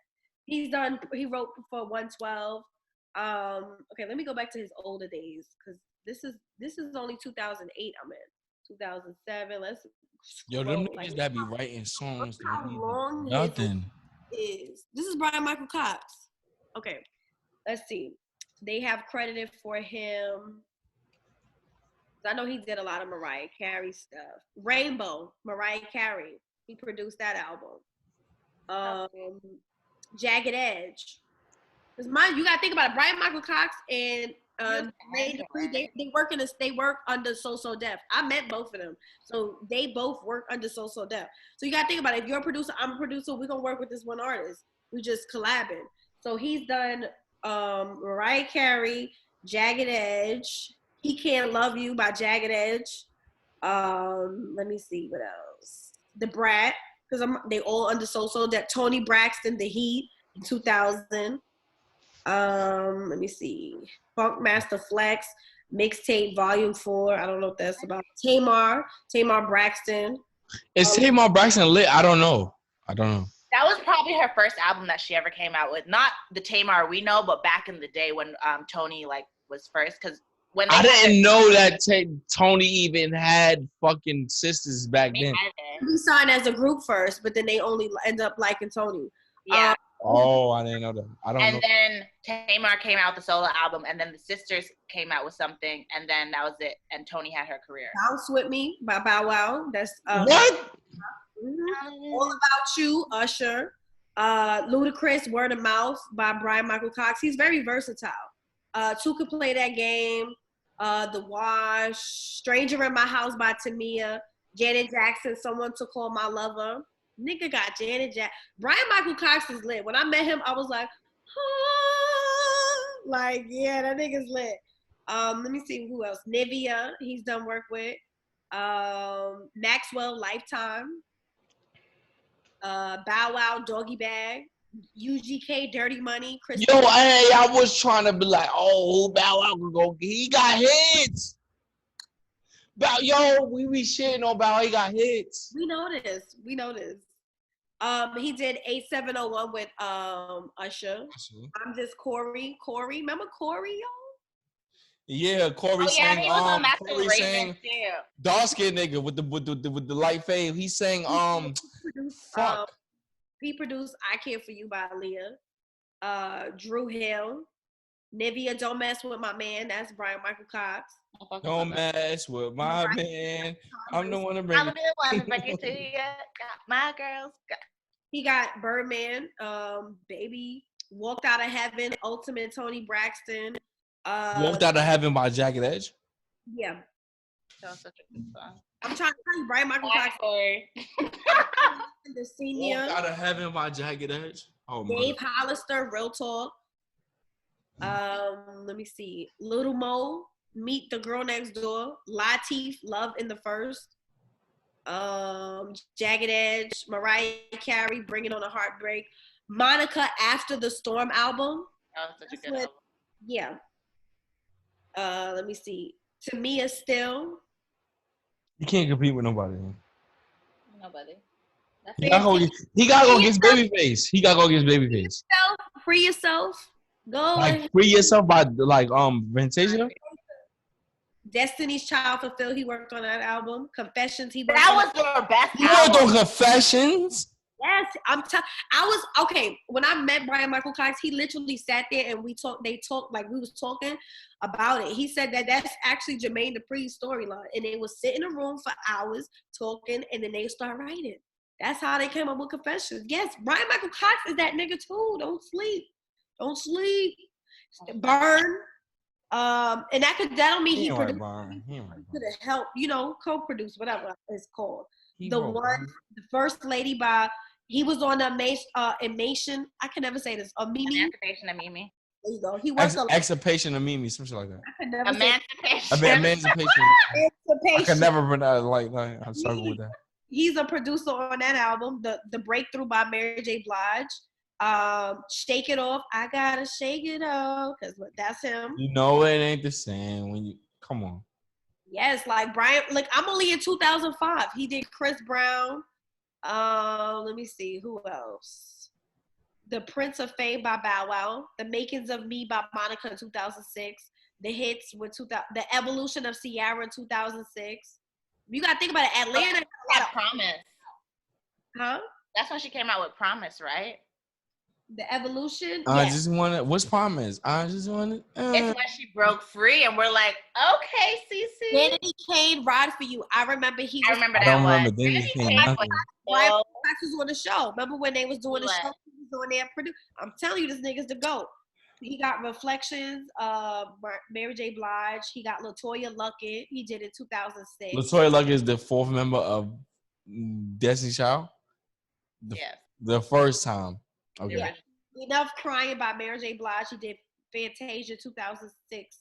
Be Without You in 2006. The Isley Brothers, Baby Making Music. Tyrese Alter Ego, Omarion 21. Fantasia, When I See You. He did Omarion 21. That's what I'm saying. Like, yo, I'm only in 2007. He's still producing music to this day in 2020. Like, Brian Michael Cox is that Negro, okay? He's that nigga. Trey Day by Trey Songz. What? No. That was when Trey Songz had cornrows still. Hey, just gotta make it. That's my favorite album by Trey Songz, to be honest. Street Love, Lloyd. I don't know that song. You don't. Street Love. That's his album that he had. That's what. That's what. Players Prayer. Yeah. Bobby V, Special Occasion. What's Bobby V Special? What is Bobby Valentino doing nowadays? Fucking with nothing. No. I'm not gonna say it. No. I'm not gonna say it. Don't do it. I know exactly what you're about. Don't. Wait. He got Keisha Cole, Just Like You. He got Chris Brown Exclusive. Remember when Chris Brown had that album? Yeah, I want to know what's on the album. See. B5, Don't Talk. Tank be writing a lot of Chris Brown shit. Who? Tank. Yeah. If you hear he's on the back of Heat. If you hear it. If you listen to the song he's on the back of it. You hear it. Yeah, you can. Raheem DeVoe, Love Behind the Melody. Mariah Carey, I Stay in Love. Usher, Here I Stand. He wrote that. Oh my God, Here I Stand is hard. The album and the song. Day 26, he produced, arranged, strings, drums, program, bass. It says what he done on each one. Composer. It's a lot. And I'm only in 2009. Ready by Trey Songz. No, so he don't match up with Ryan Leslie, right? No. He scrapes Ryan Leslie. Okay. No. He's also done Tyler Perry, What Did I Get Married To? Motion picture soundtrack. He was a composer on that. Monica Still Standing. Usher versus Raymond versus Raymond, the Usher in 2010. So a lot of Usher shit. Yeah, you gotta think about it. That's in Atlanta. So Usher lived in Atlanta, Ciara, Jagged Edge. That's all Atlanta shit. So, but yeah, now he got mad shit. But he touched Janet Jackson. He got Mariah Carey and Janet Jackson under his belt. That's a lot. Yeah. He is a GOAT. He also produced Goodies. Who can Huh? Yeah, he produced Goodies. Who can match up with Quincy Jones? This nigga is nuts. Brian Michael Cox is nuts. No, he is. You know what the crazy part is about Quincy Jones? You know who Charles Manson is? Yes. Nigga took out his ribs to suck his own dick.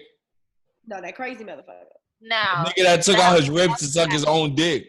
The guy that basically went to the Hollywood Hills, and he killed those. The nigga that took out his ribs to suck his own dick, yes. Oh my gosh. Anyways, so you know when that whole murder that he got arrested for in the Hollywood Hills, Quincy Jones was supposed to be there that night, and he overslept, and he was supposed to meet somebody there at that house and stay there. Isn't that crazy? That's good that he didn't go. Right?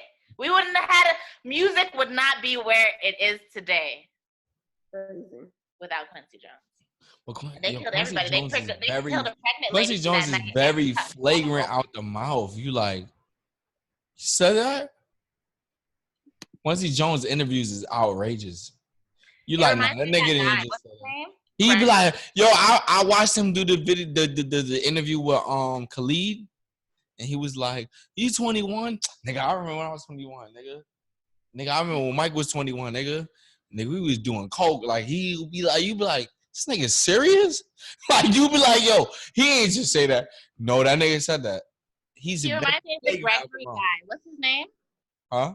The comedian activist? Gregory. Dick Gregory. There you go. That's who he reminds me of. Dick Gregory, very flagrant out the mouth. Crazy. God rest his soul. Before he died, he was very flagrant out the mouth. All of them from that era is just flagrant out the mouth.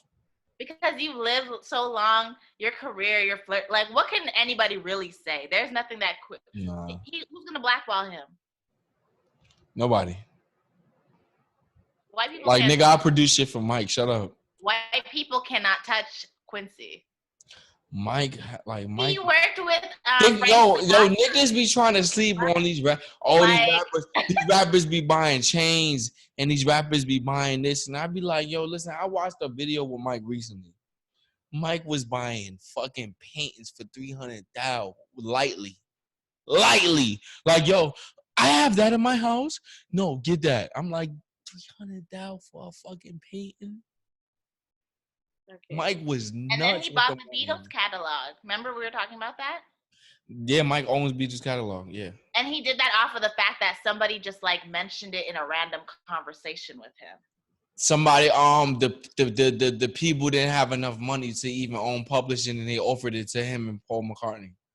Yeah, and after he bought it, him and Paul McCartney beefing because Paul McCartney felt like it wasn't right, and Mike was like, "Nigga, I own because he's the one that mentioned it to him beforehand." Which led to he bought the whole publishing deal, which led to him ending up that specific Sony publishing company ended up becoming everybody's publishing company, which ended up becoming Beyonce's and Eminem's publishing company during the times of their prime, and he owned all their music. Isn't that crazy? No, I'm trying to be honest about it. Like niggas be looking over this, but my nigga, name somebody with a zoo in their house. Name somebody, really.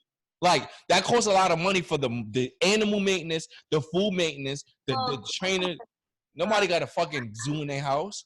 Tyson had a tiger at one point. But he traded in a tiger for a car. That's why he did that. Like Neverland was a whole theme park. Yeah, like he had a zoo. Like Anaya, think about it. The fuck buying the animals because the animals is expensive. The license of keeping the zoo is more expensive than the animals. He had a zoo in his house. A zoo. Yeah, but that's how much money he has. That's money, bro. That's crazy money. That's nuts. Look, I'm gonna show you the video of this nigga Michael Jackson was this nigga that sell like expensive paintings, and he's talking about these shits like they $1, and these shits is $300,000. He's talking to the nigga that already know the paintings he got. He like, do we have that in my house? I want that one. And it's so like bougie that Michael Jackson is not paying attention to the nigga that's doing the interview. He like, Michael Jackson, where you going? He like, yo, stop talking. We have that one. That's $100,000. Buy that one. We have that one. $300,000. The nigga like Mike. So how do you mean you have it in your house? Michael Jackson still ignoring the nigga. Like he ignoring the nigga. Like I remember watching $500,000. Get that one. I'm like, yo, that's money. That's crazy and ridiculous money. Like that's some money I ain't never imagined that you could just drop. You could buy shit like they're $1. and they 500,000. Like nobody gonna have Mike money. Nobody. To me, nobody gonna have Mike money. Or they To have talk and they about like, huh? or they have and they don't talk about it. I want to know how much money Diddy really has. Can't be that much. Because Diddy got stupid money. Stupid. Like Diddy's like a hip hop almost like what is it? Hip hop billionaire almost. He's almost the first hip hop. To be honest, I think he's already reached that status. Diddy's a billionaire, but just not in hip hop only. That's what I'm trying to say. Diddy's probably a billionaire by Ciroc and etc. But Diddy's a billionaire like outside of hip hop. If you addition like Ciroc and other like TV business Revolt and shit like that, he's a billionaire. But like just only hip hop, he's not a billionaire. Yeah. But other shit, he's a billionaire. Yeah. Come on, Biggie, Mace, that's just alone. Like, if I was a billionaire, I wouldn't tell anybody. What the fuck? Like, what the fuck? Goddamn self. That's when the IRS and all the kinds of shit come after you. They'll know. But Forbes don't need to know because Forbes does those articles based on things they can find online and stuff like that and what they've estimated, and also by verifying with the person. And Diddy has said for years that Forbes gets it wrong every year. Diddy got long money, bro. Nobody needs to know how much money he has. Diddy got a whole TV show. Diddy got TV network. Diddy got too much. Diddy had clothing lines. Like Diddy got too much. He's rich. People forget the impact that Diddy has had on fashion. Everything. Clothing is who he is because of P. Diddy. He's everything. Everything. Like, what? Everything, bro. And niggas be forgetting everything. Like, to be honest with everything. People forget the all-white parties he used to have in the Hamptons. Diddy got money, like, crazy money. Like, crazy money. And it's crazy because Diddy got money even if let's say we forget what he did in the music business. This is like, still, nigga, just off liquor alone, bro. Still crazy. Of TV shows alone, still money. Like, that's nuts, bro. The only nigga that's when they could do Forbes, the only nigga that beat it is Dr. Dre. And that's because of Beats headphones. That's crazy. And that's excluding Dr. Dre music career. Like, these niggas got money. I want to know who he has in his will to release all these stuff that are in the vaults. Dr. Dre. What's going to happen? Can we give us his kids? Probably. He gonna give us his kids. Can we have it in the will that music all gets released? Like, that's what Prince and them niggas noticed that at a like very young age. Prince is worth more dead than he's alive.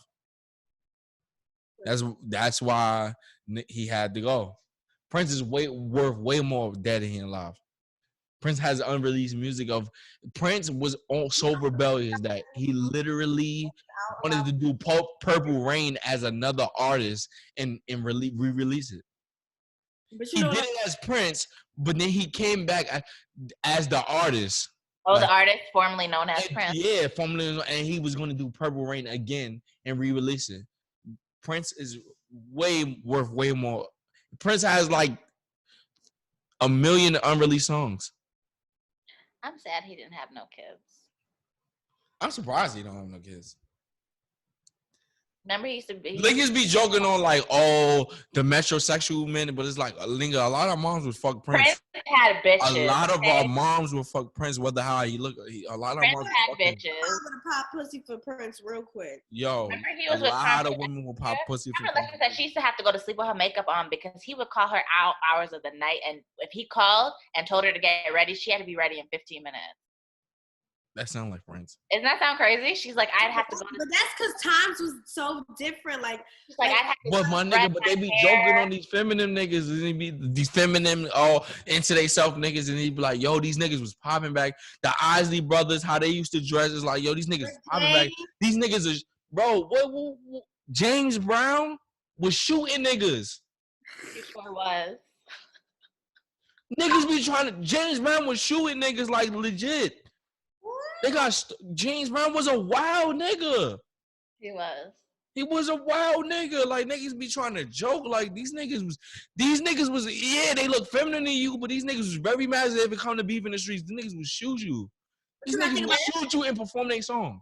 But you gotta think about the 70s also was like the pimp era where niggas would wear bell bottoms and platform shoes and then slap their bitch and get their money. So it's like they don't matter how right.